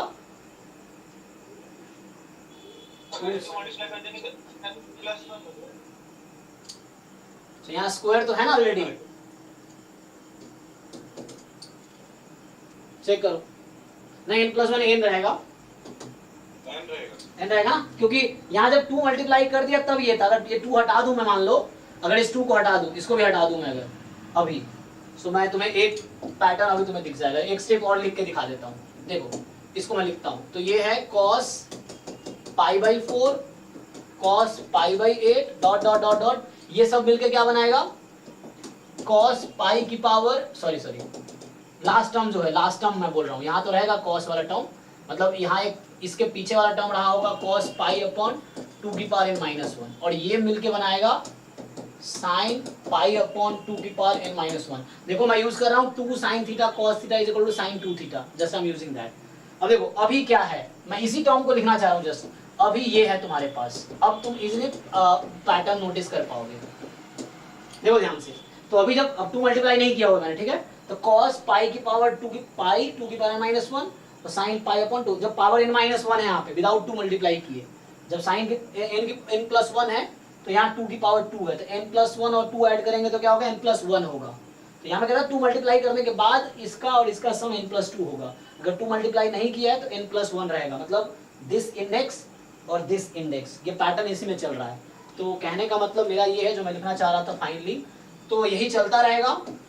तो recursively you can write limit n tends to infinity. मैं ये पूछना चाहता तुमसे कि जब cos π/4 है यहाँ पे और ये सब प्रोडक्ट होके sin π/4 बन जाएगा, तो और ये तो एज इट इज चलता रहेगा, तो यहाँ पे 2 की पावर क्या होगा, मैं यही पूछना चाह रहा था तुमसे, n-1। ठीक है ना, क्योंकि यहाँ पावर 2 है और ये 2 और n-1 मिलके n+1 बना रहा था, पावर 2 है तो यहाँ पे n-1 होगा, so that n-1 and 2 square, तो power 2 and power n-1 n+1 बनाएगा, वहाँ n-1 और 2 मिलके n+1 बना रहा है, तो सेम चलेगा, यहाँ 2 की पावर n-1 हो जाएगी। अब नाउ एक स्टेप बाकी है बस इस क्वेश्चन में। सो अब देख लो फिर से, अब 2 से तुम मल्टीप्लाई और डिवाइड कर दो, तो न्यूमरेटर तुम्हारा हो गया 2 sin theta cos theta sin 2 theta π/2 upon 2 की पावर कितना n और sin π/2 की पावर n+1। ओके, एक 2 यहाँ भी इन्होंने दे रखा है तो इसको भी मैं वो कर लो। तो फाइनली नाउ यू हैव, चलो पाई को बाहर रखो, limit n tends to infinity, ध्यान दो ये 2 को मैं इसके साथ शिफ्ट कर देता हूँ, 2 की पावर n+1 हो जाएगी, और ये है, और sin π/2 तुम जानते हो 1 हो गया, इसको 1 लिख देता हूँ, sin 91 हो गया। अब इसको मैं ऊपर ले जाना चाहता हूँ, तो क्या मैं इसको ऐसा लिख सकता हूँ 1/2 की पावर n+1 अपॉन sin π/2 की पावर n+1, पर देखना ढंग से यार, कैलकुलेशन मिस्टेक ना किया हो बस। तो ये पाई को भी ले आओ इधर, इसका आंसर क्या है, हाँ ठीक है। सो देखो यहाँ पे, अब सब लोग कन्विंस है, एक बार चेक कर लो तुम, मैंने क्या किया है, मैंने क्या किया, इस 2 को इसके साथ शिफ्ट कर दिया, पाई को ऊपर ले आया, sin 91 हो गया। क्या मैं इसको ऐसा लिख सकता हूँ, देख लो तुम लोग। अब मुझे बताओ इसकी लिमिट किसके इक्वल आएगी, है ना। सो दिस इज लाइक लिमिट, मान लो इसका नाम मैं x रख दूं, अगर इसका नाम मैं x रख दूं तो this is like x upon sin x where x goes to 0, क्योंकि x अगर तुम π/2 की पावर n+1 करो, this will go to 0 as n tends to infinity, तो ऐसा हो जाएगा। तो आपके पास x अपॉन sin x की लिमिट x टेंड्स टू 0 पे क्या हो जाएगी, 1 हो जाएगी। चलो, तो ये आंसर इस क्वेश्चन का। ओके, तो यहाँ पे तुम्हें देखना है स्टार्ट कहाँ से करना था। तो यहाँ हर बार साइन मल्टीप्लाई कर दिए तो वो मल्टीप्लाई होता चला गया, 2 साइन है, साइन भी बन के यहाँ तक, तो ये एट द एंड सब मिलके यहाँ तक आ गया। नहीं तो इसका डायरेक्टली फॉर्मूला याद होता तो भी कर सकते थे तुम, है ना। फॉर्मूला ही तो बन गया, मुझे याद नहीं था इसलिए मैं यूज नहीं किया, वरना जिसको याद डायरेक्टली 2 की पावर n साइन दिस। तो हुआ क्या है देखो ना तुम, अगर तुम ढंग से देखो सो π/2 तो π/2 ही रहा है यहाँ पे, ये π/2। बस ये वाली चीज जो है जो क्वेश्चन में थी वो जाके ये कन्वर्ट हो गई, यही बन गई ना। उसको याद है सीधा बता सकता है अगर तुम्हें इस तरह याद हो तो, अदरवाइज इस तरह डिराइव करना पड़ेगा। चलो, तो आंसर इस क्वेश्चन का 1 है। नेक्स्ट,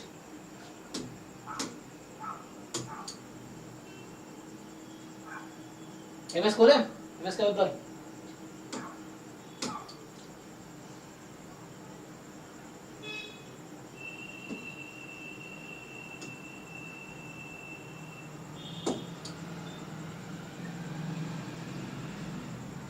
बताओ इसमें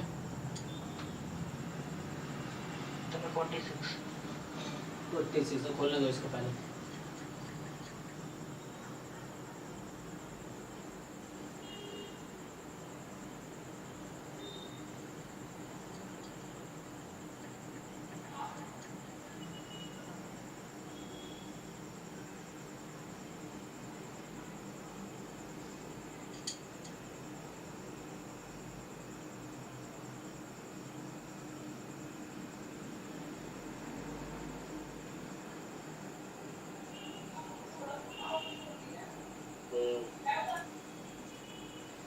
हाँ 40 आ गया कि नहीं आया? 46 एक मिनट टाइम लेगा थोड़ा सा।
हाँ अभी अभी सर्च कर रहा है, एक मिनट।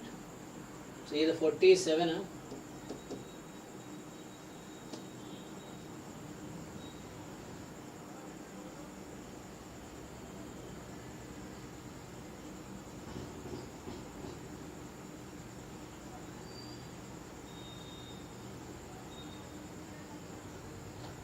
हाँ भाई इसमें डाउट है, ये वाला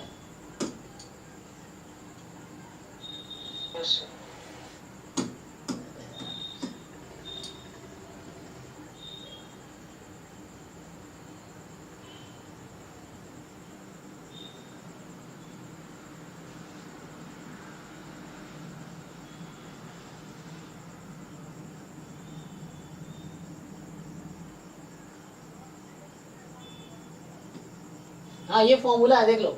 इसमें तुम्हें कोई ज्यादा मेहनत नहीं करना, मैं तभी डिस्कस किया था।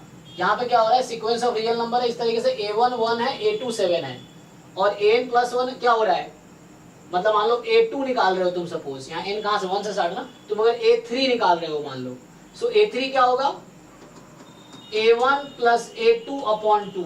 सो जब भी ऐसा हो कि जो नेक्स्ट टर्म है that is the average of previous two terms, तो उस केस में ये फॉर्मूला होता है, ये लिख लो a1 plus 2 time a2 upon 3।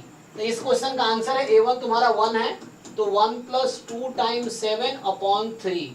ये इन जनरल फॉर्मूला है ना। कॉन्ट्रैक्टिव सीक्वेंस में इसको हमने डिस्कस किया होगा, तो वहां तुम ये पहले भी एग्जाम में एक बार आ चुका है, हम लोग लास्ट क्लास में डिस्कस कर रहे थे ना, तो ये पहले भी एक बार आ चुका है सब्जेक्टिव में। अभी ये ऑब्जेक्टिव में वही क्वेश्चन पूछा है, सेम क्वेश्चन। वहां लिमिट पूछा था इन जनरल, तो यहाँ पे ये आ जाएगा। तो ये 14 प्लस 1 15/3 मतलब 5 आंसर आ जाएगी इसकी। ठीक है भाई, तो 5 ओके है आदित्य? सर अगर लैम्डा और माइनस लैम्डा के फॉर्म में हो तो वैसे ही आ जाएगा, कोई दिक्कत नहीं। हाँ an plus 1 equals to lambda an plus 1 minus lambda an minus 1, उस टाइप के क्वेश्चंस होते हैं। हाँ, तो वहाँ क्या फॉर्मूला होगा, तो वहाँ भी कोई फॉर्मूला बनेगा, एक minute, an plus 1 minus lambda an minus 1 upon कितना रहेगा यहाँ पे 2। बस नहीं ये नहीं रहेगा, क्योंकि 2 यहाँ पे आपका लैम्डा और 1 माइनस लैम्डा 1/2, ये कह रहे हो ना। यहाँ पे एक्चुअली क्या है कि 1/2 a1 प्लस 1/2 a2 है, इस तरीके से है। तो an plus 1 is 1/2 an plus 1/2 an minus 1, तो ये इस तरह से होगा टर्म सब। तो इसका भी इन जनरल फॉर्मूला होगा, क्या होगा भाई बताओ, इसको जरा ट्राई कर सकते हैं प्रूफ करने का। फिर तो लेफ्ट में 3 बना था, यहाँ पे क्या बना है एक्चुअली, ये बना है 1/3 time a1 plus 2/3 time a2, इस तरीके से। सो हाफ हाफ था, तो सो प्रूफ करके देखना पड़ेगा। इसको कैसे प्रूफ किया, इसका प्रूफ क्लास में एक बार किया था हमने, वो टर्म्स लिख के फिर ऐड सबट्रैक्ट करके कर सकते हैं। सो अगर मैं लिखूं इसको, तुम क्या कर सकते हो, देखो इसमें क्या है सिंपली कि तुम इसमें a2 लिखो और फिर उसको ऐड कर लो, इसको प्रूफ कर सकते हैं अगर चाहें हम लोग तो। यहाँ पे क्या आएगा, फिर वो टर्म्स कटते जाएंगे। यहाँ क्या हो रहा था, कट रहा था ना, यहाँ पे ये हो रहा था कि 2an plus 1 minus an is this. So यहाँ से आ जाएगा an माइनस दिस, हाँ कैंसिल होता जाएगा। तो वैसे ही वहाँ भी ऐसे ही हो जाएगा।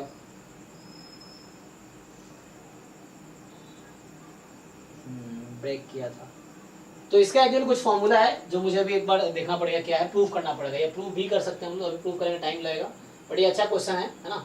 तो इसका डायरेक्टली फॉर्मूला है एक्चुअली, अब वो फॉर्मूला क्या है ये मुझे देखना पड़ेगा, है ना। सो व्हाट इज द फॉर्मूला, किसी को याद है बताओ?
सर इसको अगर अलग अलग एक्सपेंड करेंगे हाँ तो L की वैल्यू सर आएगी 1 minus lambda times a1 plus a2 upon 2 minus lambda. अलग अलग कर दिया है 1 बाई लैम्डा, क्या तुम्हारे हिसाब से क्या आना चाहिए, इसको प्रूफ करना पड़ेगा।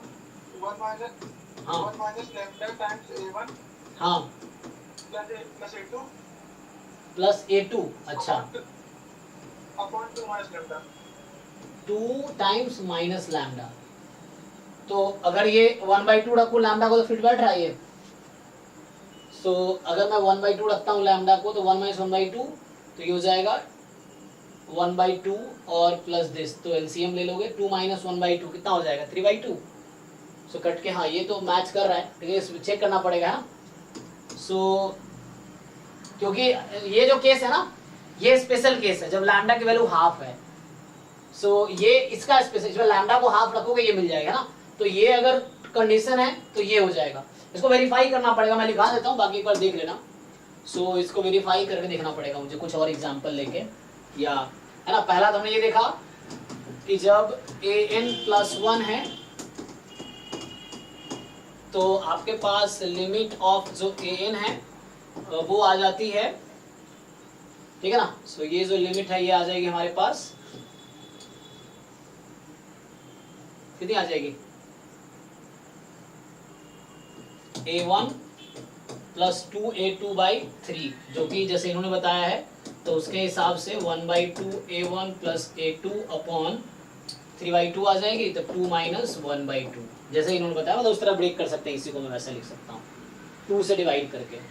तो इनका ये कहना है कि अगर मेरा an+1 ऐसा है, lambda time an plus 1 minus lambda time an-1, so then limit of an+1 या an, जस्ट an क्या होगा, तो ये आपका आ जाएगा, जैसे बता रहा लैम्डा कितना a1 1 माइनस लैम्डा, अच्छा तो इसको मैं 1 माइनस हाफ लिख सकता हूँ, जस्ट मैं इसमें फिट करना चाह रहा हूँ और कुछ नहीं है, तो 1 माइनस हाफ ही होगा।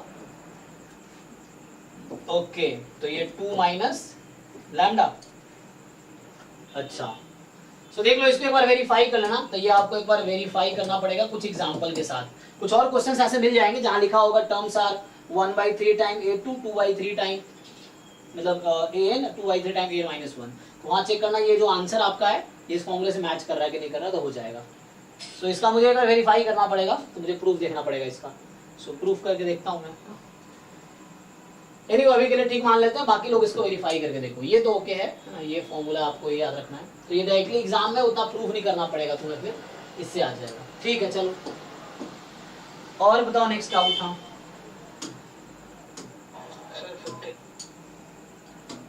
कौन सा? 50 6, अच्छा।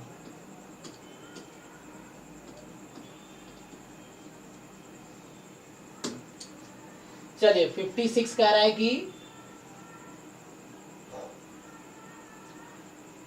अल्फा है, limit m tends to infinity, m बराबर n² से 2n² तक।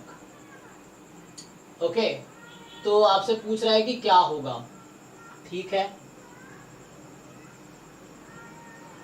तो अगर आप इनसाइड से सर, अगर इसको इसमें n² को t मान ले, हाँ, और फिर उसको सर इंटीग्रल में कन्वर्ट कर ले, 1/t कॉमन लेके सर वैसा इंटीग्रल में भी कन्वर्ट हो जाता है। अच्छा, हो जाना चाहिए, ट्राई कर लेते हैं। देखो तो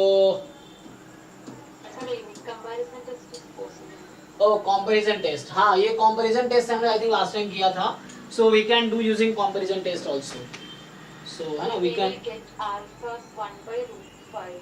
okay, okay, so we can do using comparison test with 1/n², okay। so इसके टर्म्स कैसे हैं, ध्यान से देखो, इनके जो टर्म्स हैं, इसने क्या कहा है, लेट दिस m के बारे में कुछ कहा है, अच्छा m ये है n² to 2n²। so अगर तुम अल्फा लिख के देखो, suppose if I just write alpha जो है limit n tends to infinity, ठीक, रहने दो, इसको ओपन कर दो। What I want to say, so in the first term you have 5n⁴ plus n³ and the first term starts with n², this is n², the next term will be 5n⁴ plus n³ n² plus 1, it will keep going until 1/√5 5n⁴ plus n³ plus 2n². So these are the terms. और इस तरह के question में देखे थे.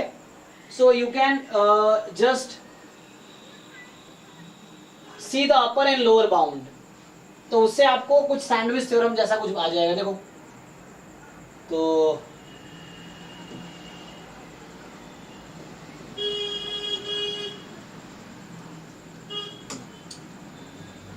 Now see,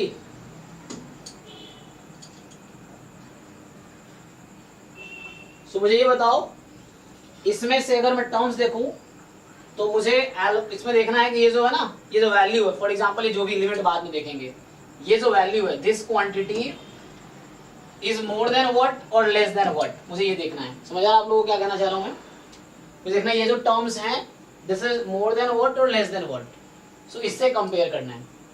सो उसके लिए क्या करते हो आप? देन यू सी कि देखो ये जो टर्म्स है, मैं बात कर रहा हूं इसकी, तो यहां लिखता हूं मैं. So which term is highest, मतलब first term, second term, third term. So किसकी वैल्यू सबसे ज्यादा है? दिस वन, क्योंकि यहां कम है. यस. सो n टाइम, अच्छा कितने टर्म्स है? Sorry, not n sine. How many terms are there? वो यहां से दिख जाएगा तुम्हें. So you are started with n², you went till 2n². So n² plus 1, n² plus 1, n² plus 2, n² plus 3, up to n² plus n². How many terms are there? So m की value कहाँ से start हुई? n² से, then n² plus 1, n² plus 2, and कहाँ तक गया? n² plus n². How many terms are there?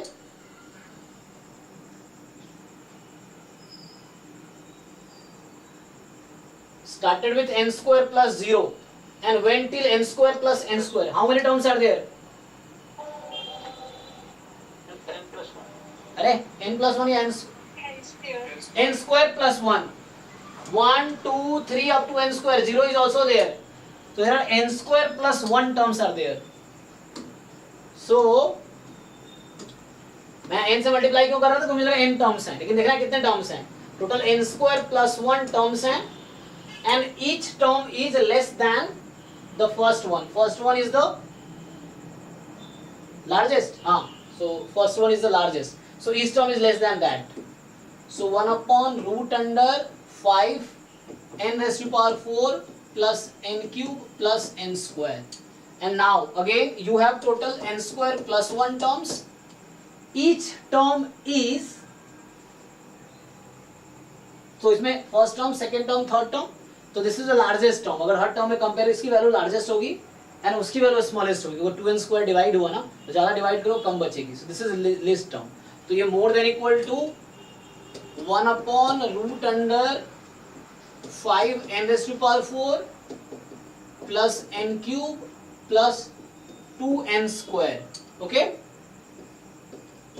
Now so this is your alpha. अभी मैं अल्फा ना बोल के, सपोज दिस इज समथिंग, है ना, कुछ भी बोल दो. लेट्स से an है. सो अल्फा लिमिट an, आई से this is an. So an, अब you apply limit n tends to infinity here, limit an. अब बताओ इसका लिमिट क्या है और इसका लिमिट क्या है? What do you think? What is limit here? Now what is limit here? Do you know how to find limit of this and this? n² से डिवाइड कर दो न्यूमरेटर डिनोमिनेटर को, चेक करो, बताओ कितना आएगा. So यहाँ भी 1/√5 आएगा और यहाँ भी 1/√5 आएगा. So by using sandwich theorem or squeeze theorem, same thing.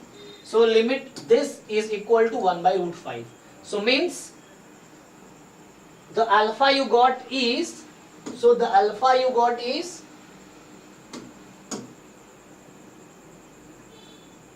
do not delete all, देखो. So the alpha you got this, ये जो वैल्यू आई 1/√5.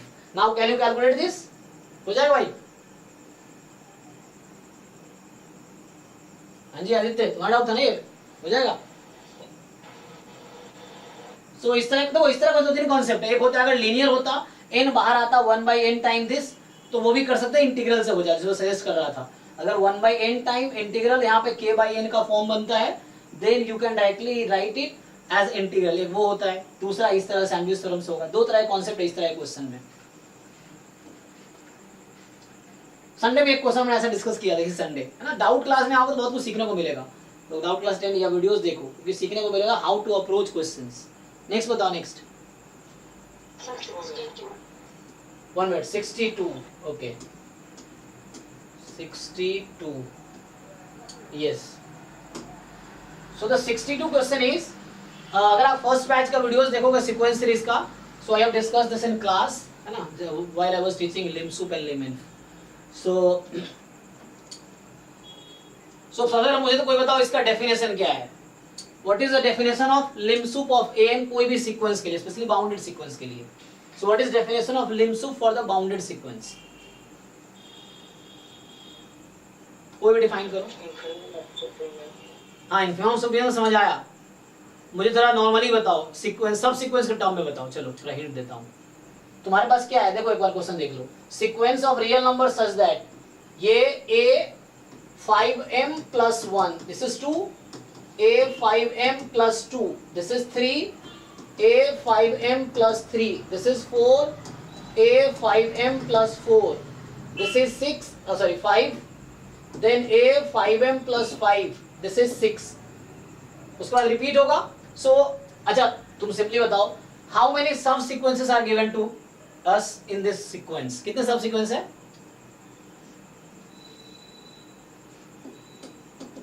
अरे भैया कितने सब सीक्वेंस है? पहला टर्म कहां से स्टार्ट होगा? m को अगर मैं 0 रखता हूं तो 2 3 4 5 6, बताओ इस सीक्वेंस का अगला टर्म क्या होगा?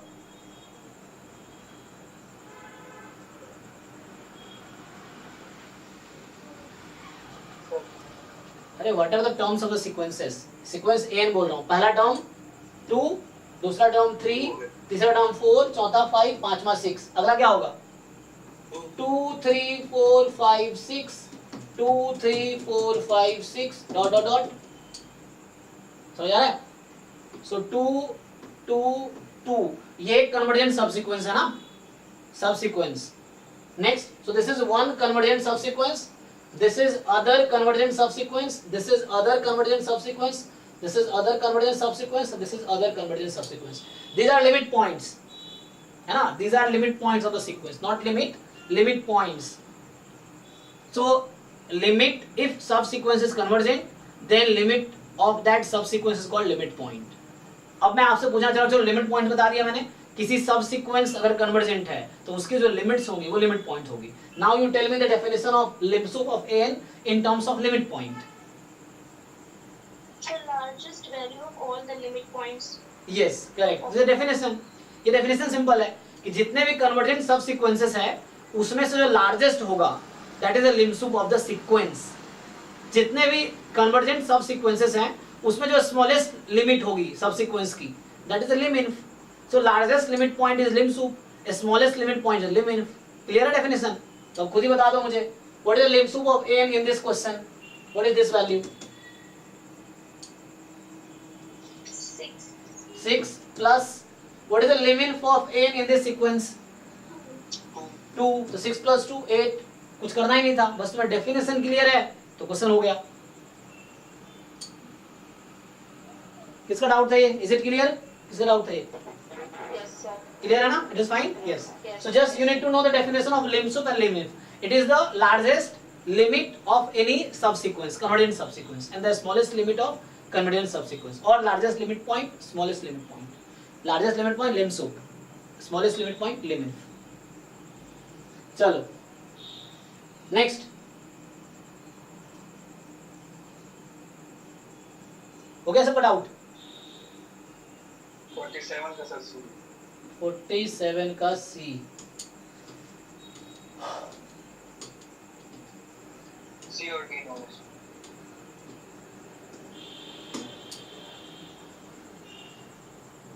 चलिए, so which of the following series is convergent? तो सी और डी। डी में तो ये बताओ, अगर तुम 1 माइनस कॉस थीटा का फॉर्मूला आता है?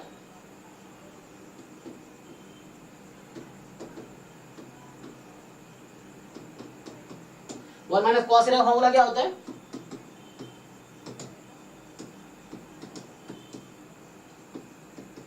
चेक करो, होगा ये?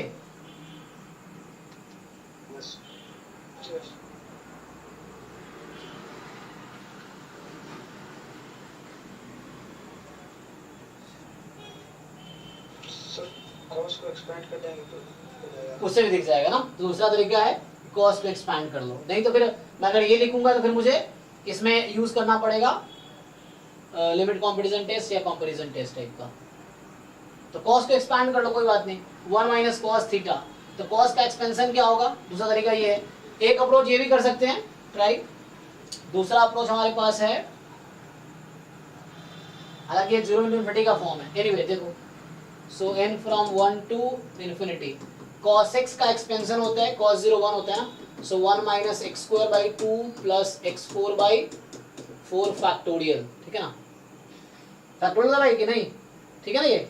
ये सर होता है। ठीक है, तो माइनस एक्स की power 6 by 6 factorial plus x की पावर 8 बाई 8 फैक्टोरियल, लॉग में नहीं आता फैक्टोरियल, ठीक है ना? हाँ, सो ये हो जाएगा, इसको ब्रेक कर लेते हैं।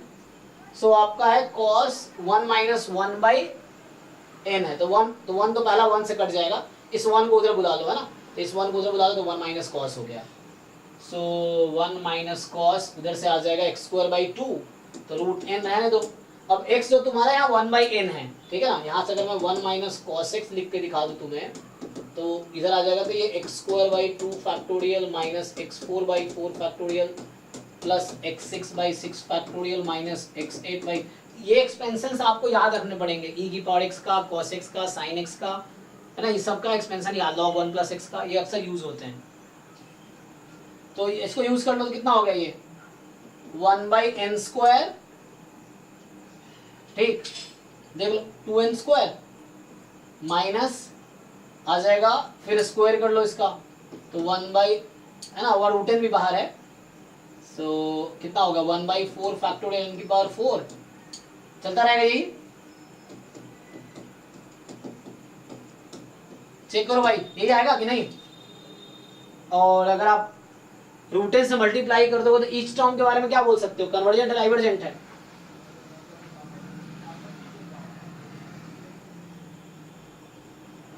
स्क्वायर कॉमन ले लेंगे तो फिर लिमिट कंपैरिजन हो जाएगा। हाँ ठीक है, तो आप क्या कीजिए, एन स्क्वायर चलिए कॉमन लेते हैं, तो एन स्क्वायर अगर कॉमन ले लेंगे तो root N by N square बचेगा, तो root N by N square का मतलब 1 अपॉन एन की पावर 3 बाई 2, तो आप बी एन कंसिडर कर लोगे, दिस सीरीज ए एन है ना, suppose this series A N, so you consider B N 1 by N की पावर 3 बाई 2।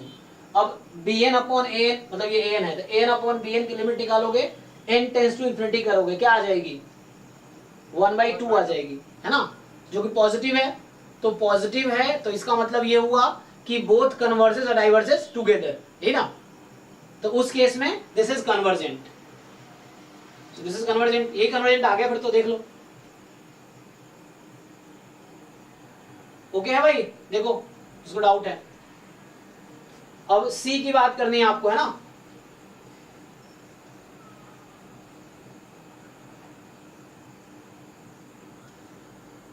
अगर तुम n टेंस टू इन्फिनिटी लगाओ तो ये इसकी लिमिट क्या आएगी 0, ओके।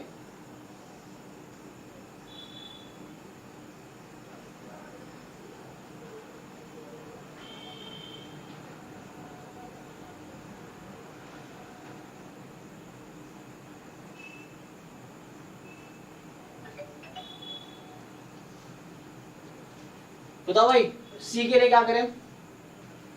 सर सी को अगर एक्सपेंड करके कॉमन लेंगे तो 1 बाई n की पावर 1 प्लस 1 बाई n आ जाएगी। किसका? साइन का एक्सपेंशन लिखोगे? Yes sir. तो साइन का एक्सपेंशन लिखोगे अगर तुम, तो साइन में क्या होगा?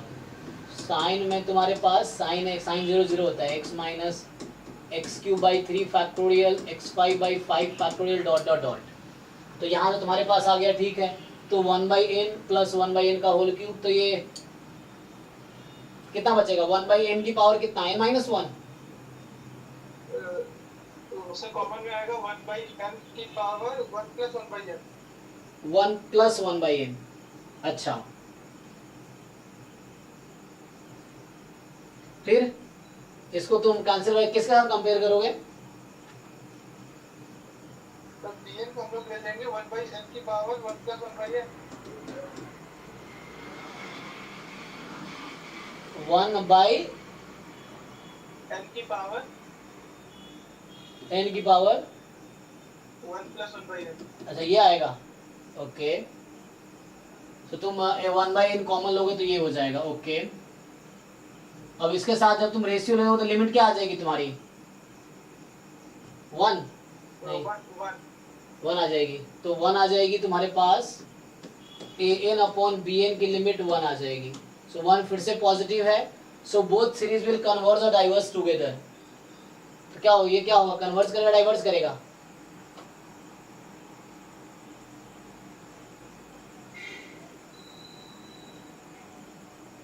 तो सीरीज कन्वर्जेंट।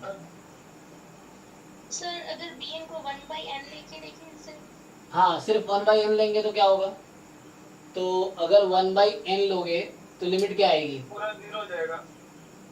तो 0 हो जाएगा। तो उस केस में bn converges then an converges. तो bn को तो कुछ नहीं बोल सकते, तो bn डज नॉट कन्वर्ज। अच्छा, अगर मान लो 1 तुमने, अरे n की पावर 1/n की लिमिट कितनी होती है? 1 होती है ना? तो 1 तो 0 क्यों हो रहा है फिर? सर शायद 1 ही। हाँ, चेक कर लेता हूँ, देखो। क्योंकि अगर तुमने 1/n की पावर 1/n उस तरह लिया है तो जैसे 1 आ रहा है तब भी 1 ही आएगा। 1/n अगर कंसीडर करेंगे ना तो यही तो बचेगा, n की पावर 1/n। तो n की पावर 1/n की लिमिट 1 होती है, तभी 1 ही आएगी, 0 नहीं आएगी। चेक करो, तो 1 आएगी। तो चूंकि series bn is divergent, then ये डाइवर्जेंट हो जाएगा। समझ आ रहा है भाई? हिंट क्या है? sin x का एक्सपेंशन में लिखेंगे तो यहाँ पे हमारे पास हो जाएगा 1/n प्लस 1/n का क्यूब इंटू 3 फैक्टोरियल, फिर 1/5 और 1/n का है ना, तो 1/n तुमने कॉमन लिया तो बाहर 1/n आया। अब n की पावर में रहने दो। अब तुमने क्या किया, 1/n को तुमने कंसीडर कर लिया bn, तो दिस अपॉन 1/n कैंसिल हो गया। n टेस्ट इन्फिनिटी लगाओगे, यहाँ 1 रहेगा और अपॉन में इसकी लिमिट, तो इसकी लिमिट भी 1 है, तो 1/1 1 ही आएगी। 1 क्या है? मोर देन 0 है, पॉजिटिव है। So both series will converge और डाइवर्स टुगेदर। तो ये चूंकि इसकी सीरीज डाइवर्स करेगी तो ये डाइवर्स कर जाएगी, बाकी सारी डाइवर्स कर जाएगी। क्लियर है भाई? इसका डाउट है ये? यस। तो दोनों में सीरीज यूज कर लो। और भी तरीके हैं एक्चुअली, जैसे ये लोग अब एक्सपेंशन कर रहे हैं, बिना एक्सपेंशन भी हो जाएगा ये सब क्वेश्चन। आपको और थोड़ा दिमाग लगाना पड़ेगा कि क्या किसके साथ कंपैरिजन करोगे या लिमिट कंपैरिजन करोगे, तो उससे भी हो जाएगा।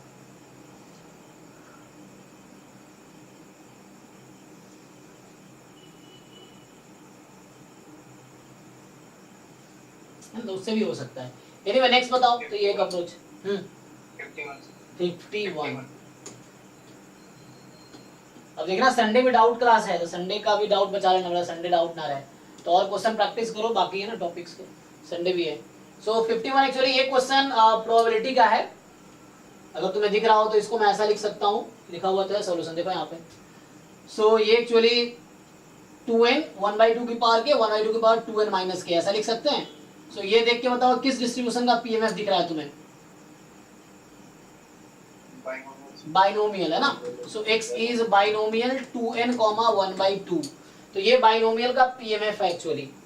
और जहां प्रोबेबिलिटी तुम्हें दे रखी है x की वैल्यू 0 to n, तो एक कॉन्सेप्ट आता है, जब n लार्ज है तो बाइनोमियल को अप्रोक्सीमेट कर सकते हो नॉर्मल से। You can approximate binomial using Poisson, है ना। You can approximate hypergeometric into binomial, ये सब अप्रोक्सीमेशन अभी हम पढ़ेंगे। सो यहाँ पे जो अगला टॉपिक है यूनिवेरिएट डिस्ट्रीब्यूशंस, हाँ जो हम लोग कर रहे हैं उसी में एंड में आएगा स्टैंडर्ड यूनिवेरिएट, अप्रोक्सीमेशन है। सो यहाँ पे क्या हुआ, ये x 0 से n में है और यहाँ से मीन कितना होगा x का, कितना होगा मीन? n होगा। तो तुम इस x को स्टैंडर्ड नॉर्मल में कन्वर्ट कर लो, x माइनस म्यू अपॉन, मतलब x तुम्हारा नॉर्मल है हालांकि अभी अप्रोक्सीमेशन हो गया, तो x माइनस n अपॉन जो भी है, क्या ही फर्क पड़ता है, स्टैंडर्ड डेविएशन क्या ही है, निकाल सकते हो वैसे तो ये 0 हो जाएगा। z लेस देन 0 मोर देन 0, मतलब ऐसा कुछ आ जाएगा, क्या आ जाएगा, इसको हटा दो, x लेस देन n है तो z लेस देन 0 आ जाएगा, मतलब 5 0 आ जाएगा। तो जिन लोगों को स्टैंडर्ड नॉर्मल का आइडिया है तो series of standard normal at 0 कितना होता है, हाफ। तो इस क्वेश्चन का आंसर हाफ होगा। तो ये क्वेश्चन तुम्हें लग रहा होगा मतलब ऐसे लिमिट्स का है, लेकिन ये प्रोबेबिलिटी से रिलेट है, बिना प्रोबेबिलिटी भी हो सकता है, मैं ये नहीं कह रहा, इसी यही तरीका है, मुझे ये समझ आ रहा है। हो सकता है कोई जो बंदा प्रोबेबिलिटी कभी नहीं पढ़ा हो, मान लो यही क्वेश्चन जैम एमए में आ गया, सेम क्वेश्चन जैम मैथमेटिक्स में आ गया, तो उसका भी अप्रोच होगा, बिना इसके भी आंसर हाफ ही आएगा। अगर कोई और तरीका, मैं प्रोबेबिलिटी यूज करके आंसर हाफ निकाला हूं, अगर प्रोबेबिलिटी कोई नहीं यूज करेगा तभी इसका आंसर हाफ ही होगा, अगर कोई और तरीके से, और मैं ये नहीं कहा दूसरा तरीका नहीं है, दूसरा तरीका भी है ना, वो अलग बात है, मुझे भी याद है कि मैं देखना ट्राई करना पड़ेगा, अदरवाइज इस क्वेश्चन को बिना प्रोबेबिलिटी यूज किए भी किया जा सकता है। अगर यही क्वेश्चन जैम मैथमेटिक्स में आ गया तो वहाँ कोई ना कोई टीचर या बच्चा कर लेगा सॉल्व, ये मैं भी सोचूंगा तो कर सकता हूँ, भी कर सकते हैं, कोई और अप्रोच ट्राई कर सकते हैं हम लोग भी, है ना, तो हमें देखना पड़ेगा कौन सा अप्रोच लगा सकते हैं, तो उससे भी हो सकता है। सम ऑफ सीरीज है ना, 1 plus x की पावर 2 है। ओके, 1 plus x की पावर 2n को एक्सपैंड करोगे तो उसका एक्सपेंशन लिखोगे तो यहाँ पे आएगा सीरीज 2n चूज के या यहाँ के x की power k from 0 to 2n होगा यहाँ पे, ठीक।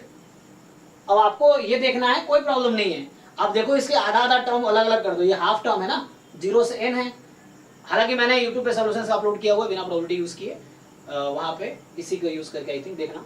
तो यहाँ पे क्या है कि इसको मैंने 1 plus x की पावर 2n, ये कोई दिक्कत नहीं है। अब इसको आप दो टर्म हाफ हाफ कर दो, मतलब k 0 to n अलग और n plus 1 2 अलग, और आप NCR बराबर है ना, क्या होता है NCR बराबर NCn minus r, तो दोनों तुम देख सकते हो दोनों इक्वल आ जाएगा आई थिंक, ठीक है।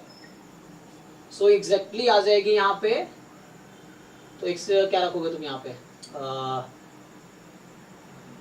x क्या है तुम्हारा, तो यहाँ तो टोटल तुम्हारा x की पावर k हो जाता है ना, नहीं तुम्हारा पावर k है यहाँ पे, सो तुम्हारा पावर k है, वहाँ पावर n है, तुम इसको बाहर निकाल लो, कोई प्रॉब्लम नहीं है। देखो ये समेशन k पे चल रहा है, तो इसको बाहर निकाल, तुम इसका सम दिख रहा है बस, देखो मुश्किल नहीं है ऐसे, तो अगर बिना प्रोबेबिलिटी की करे ये क्वेश्चन तो भी ट्राई ऐसे कर सकते हैं। देखो सो ये समेशन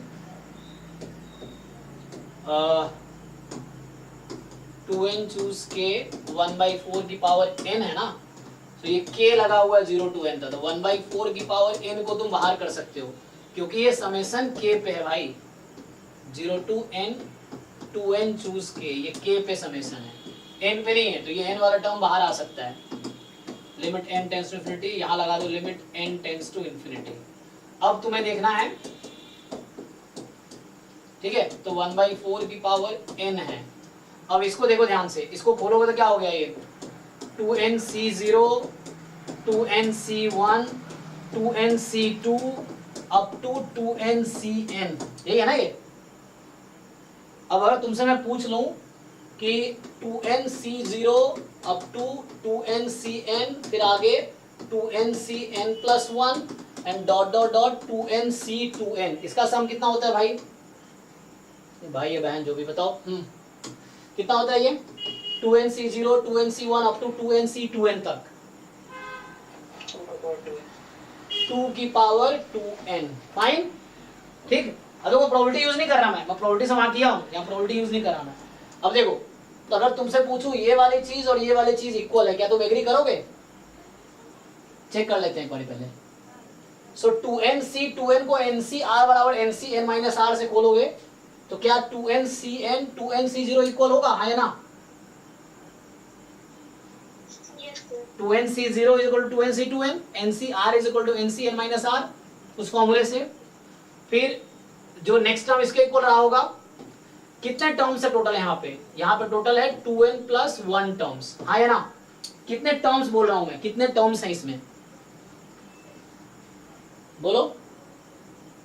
0 से स्टार्ट हुआ 2n तक गया, टोटल 2n+1 टर्म्स हैं। अच्छा, तो इसका मतलब एक मिडिल टर्म होगा इसका, तो बीच का टर्म तुम्हें देखना है कौन सा है, तो मैं पूछ रहा हूं 2ncn किसके इक्वल होगा, उस फॉर्मूले से 2ncn के ही, एक्चुअली ये जो है यहां तक नहीं यहां तक इक्वल होगा, तो ये वाली सम इस वाली सम के इक्वल है, ये बीच का टर्म है, इसका पेयर खुद ही है ये, ठीक। तो ये वाली सम और ये वाली सम क्या है, इक्वल है। लोगों को समझ आ रहा है कि नहीं तुम लोगों को अगर मैं पूछूं तुमसे 2ncn+1 ये किसके इक्वल होगा, ncr वाले फॉर्मूले से किसके इक्वल लिखूं मैं, 2nc व्हाट, n-1, r क्यों, यहाँ n+1 है, ठीक।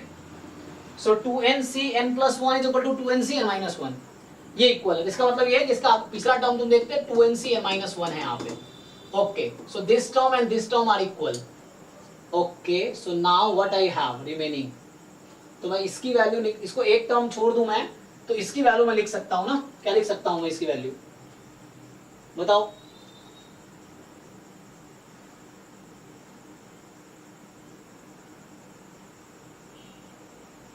n2nc0 से यहां तक की वैल्यू कितनी हो जाएगी, मान लो ये x है सपोज, तो x plus this, 2x plus this बराबर दिस, तो यहां से आ जाएगी 2 की पावर 2n। ठीक है। सो 1/2 की पावर इसको भी 2n कर दो। अब बचा तुम्हारे पास ये हो जाएगा एक्चुअली 2 की पावर 2n माइनस 2ncn। रुक जाओ तुम गलत कर रहे हो, 2x प्लस दिस बराबर दिस, तो यहाँ पे आएगा, मैं बोल रहा हूँ इसकी वैल्यू ये यहाँ पे है 2ncn-1 तक का सम पूछ रहा हूँ मैं तुमसे। तो लेट्स से ये x है, मैं फिर से लिखता हूँ, देखो x है, सो 2x बराबर 2 की power 2n minus 2n choose n, okay. तो x की वैल्यू ये हाफ 2 की power 2n minus 2n choose n, यही होगी ना, ये x है मेरा। सो यहाँ से आया 1/2 और यही 1/2 आंसर बनने वाला है, देख लो ये जो 1/2 आ रहा है वहां से। सो ये 2 की पावर 2n माइनस कितना 2ncn और आगे है प्लस 2ncn। देख लो भाई क्या किया मैंने ये एक्सपेंशन यूज किया, 2nc0 से वो फॉर्मूला यूज किया, ये आया। अब देख लो तो limit n tends to infinity, खोल दो इसको, दिस इनटू दिस, तो यहां जब इसको इससे मल्टीप्लाई कर दोगे है ना, जब इसको तुम इससे मल्टीप्लाई कर दोगे तो क्या हो जाएगा 1/2 रहेगा ये तो, और फिर इसको इससे मल्टीप्लाई कर कितना हो जाएगा 2 की पावर 2n कट जाएगा ना ये, सो 1 माइनस ये 2ncn तो था ही, 2ncn अपॉन क्या बचेगा बोलो, 2 की पावर 2n। 2 की पावर 2n, यस। मैं कुछ नहीं कर रहा, देखो मैं इसको बस मल्टीप्लाई कर रहा हूँ इसके साथ, तो हाफ तो यही रह गया, ये इनसाइड शिफ्ट हुआ, तो ये वाली टर्म इनसाइड शिफ्ट हुई, तो ये आ गया। अब प्लस में 2ncn अपॉन 2 की पावर 2n, ये भी है। अच्छा ये थोड़ा और सिंप्लीफाई कर सकते हो तुम, हाफ कॉमन ले लो चाहो, मतलब जैसे भी कर लो तुम यार, इसको देख लो। सो फाइनली कहने का मेरा मतलब ये हुआ अब यहाँ पे कि फाइनली जो आंसर है, मैं अगर हाफ कॉमन भी ले लूँ तो क्या दिक्कत हो जाएगा, वहाँ 2 टाइम हो जाएगा, कोई प्रॉब्लम नहीं है, तो ऐड हो जाएगा।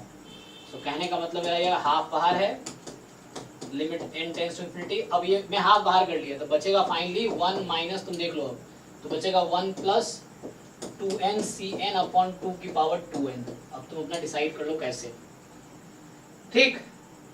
अब चूंकि एक्सपोनेंशियल टर्म है तो इसका रेट ऑफ कन्वर्जेंस ज्यादा होगा, इसको खोलोगे 2ncn को खोलोगे तो क्या होगा एक्चुअली, अगर तुम मान लो 2ncn को खोल भी रहे हो तो कितना होगा 2n factorial upon n factorial n factorial, ठीक। तो यहाँ पे 1 into 2 into up to 2n है, 1 into 2 into up to n, इसका स्क्वायर है। सो अब तुम्हारा काम ये रह गया ये चेक करना कि इसकी लिमिट कहाँ पे जाएगी। सो एट द एंड ये कोई नंबर आएगा, ये फाइनली कहने का मतलब मेरा है कि ये 1 और ये 0 पे चली जाएगी, तब तुम्हें ये वेरीफाई करना पड़ेगा उसकी लिमिट 0 पे जाएगी, तो आंसर फिर भी हाफ ही आएगा।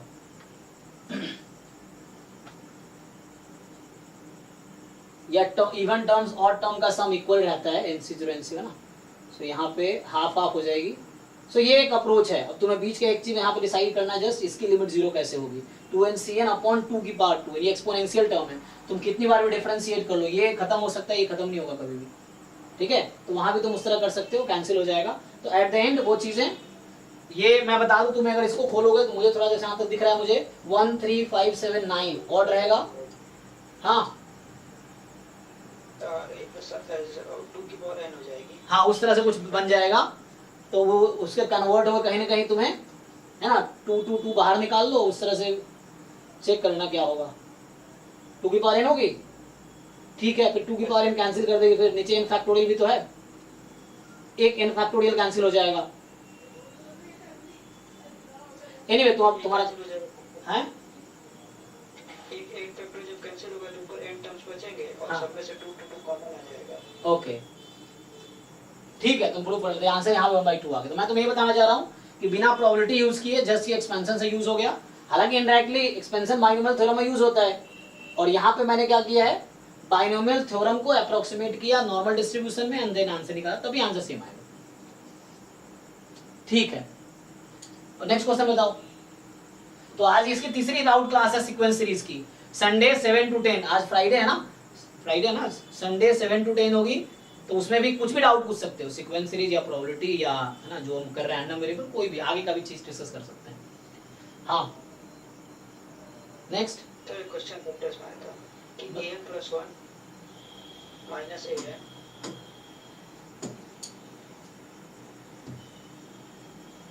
हाँ an + 1 an + 1 - an mod less than equals to, इसका मॉड, yes sir, हाँ less than equals to n square by 2n 2n या 2 की पावर n, 2 to power n। हाँ सर ये कन्वर्जेंट होगा ये मुझे ये बताओ इसकी लिमिट कहाँ पे जाएगी, 0 पे।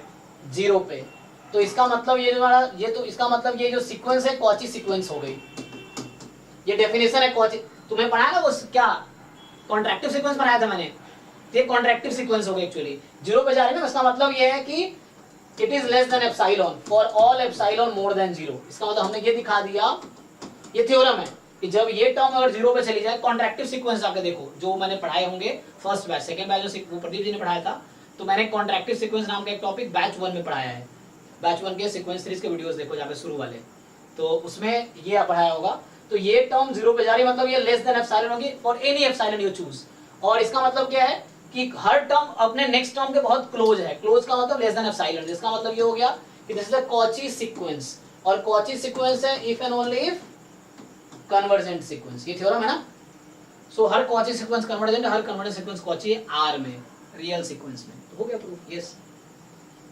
सर लेकिन n की वैल्यू को 2 रख दिया तो लेस देन इक्वल्स टू 1 चले जाएगी। कोई प्रॉब्लम, हमें लार्ज एन के लिए बात करना है, कोई सीक्वेंस का कन्वर्जेंस लार्ज एन पे डिसाइड होता है, शुरू के तुम कुछ टर्म छोड़ भी तो कोई फर्क नहीं पड़ता, उसका सम फाइनाइट ही रहेगा, तो कन्वर्जेंस लार्ज, तुम्हें एक थ्योरम फिर से मैं बताता हूं, हमने एम टेल नाम का एक टॉपिक पढ़ा था वहां पे, तो किसी सीक्वेंस का टेल कन्वर्जेंट है तो सीक्वेंस कन्वर्जेंट है, टेल का मतलब पूंछ हो गया, तो शुरू के तुम 1 लाख टर्म छोड़ भी दो ना, उसको सीक्वेंस को कोई फर्क नहीं पड़ेगा कन्वर्जेंस पे, पहले 1 लाख टर्म छोड़ दो, तुम 1 लाख 1 से स्टार्ट करो, और उसके बाद के जो सीक्वेंसेस के टर्म्स हैं अगर वो कन्वर्जेंट है तो पूरी सीक्वेंस कन्वर्जेंट होगी, तुम शुरुआती वाली बात कर रहे हो, तो स्टार्टिंग वाले टर्म्स का छोड़ दो, तुम वेरी लार्ज एन के लिए बात करो, जो लार्ज एन के लिए बिहेवियर है सीक्वेंस का वो एक्चुअल बिहेवियर है सीक्वेंस का, ठीक, तो इसीलिए वहां थ्योरम मैंने ये लिखाए थे कि जब an + 1 - an less than equal to, मान लो कोई ऐसा आ गया an टाइम कुछ भी है सीक्वेंस, an टाइम समथिंग, मान लो an ही है और या bn नया sequence, if this goes to 0 then this is Cauchy sequence, देखना वहां थ्योरम लिखा रखा है मैंने, दिस टाइम k मान लो, so for example this time sum k, तो दिस है ना k पॉजिटिव जहां पे रहेगा, so then this is Cauchy sequence, Cauchy is convergent, theorem है, थ्योरम से हो गया कन्वर्जेंट, कॉची है तो कन्वर्जेंट। नेक्स्ट k की वैल्यू, हाँ k पे कोई रेस्ट्रिक्शन नहीं रहेगा। हाँ k पर रहेगा, k फाइनाइट नंबर कोई होगा, पॉजिटिव फाइनाइट नंबर होगा, और bn 0 पे जा रही होगी,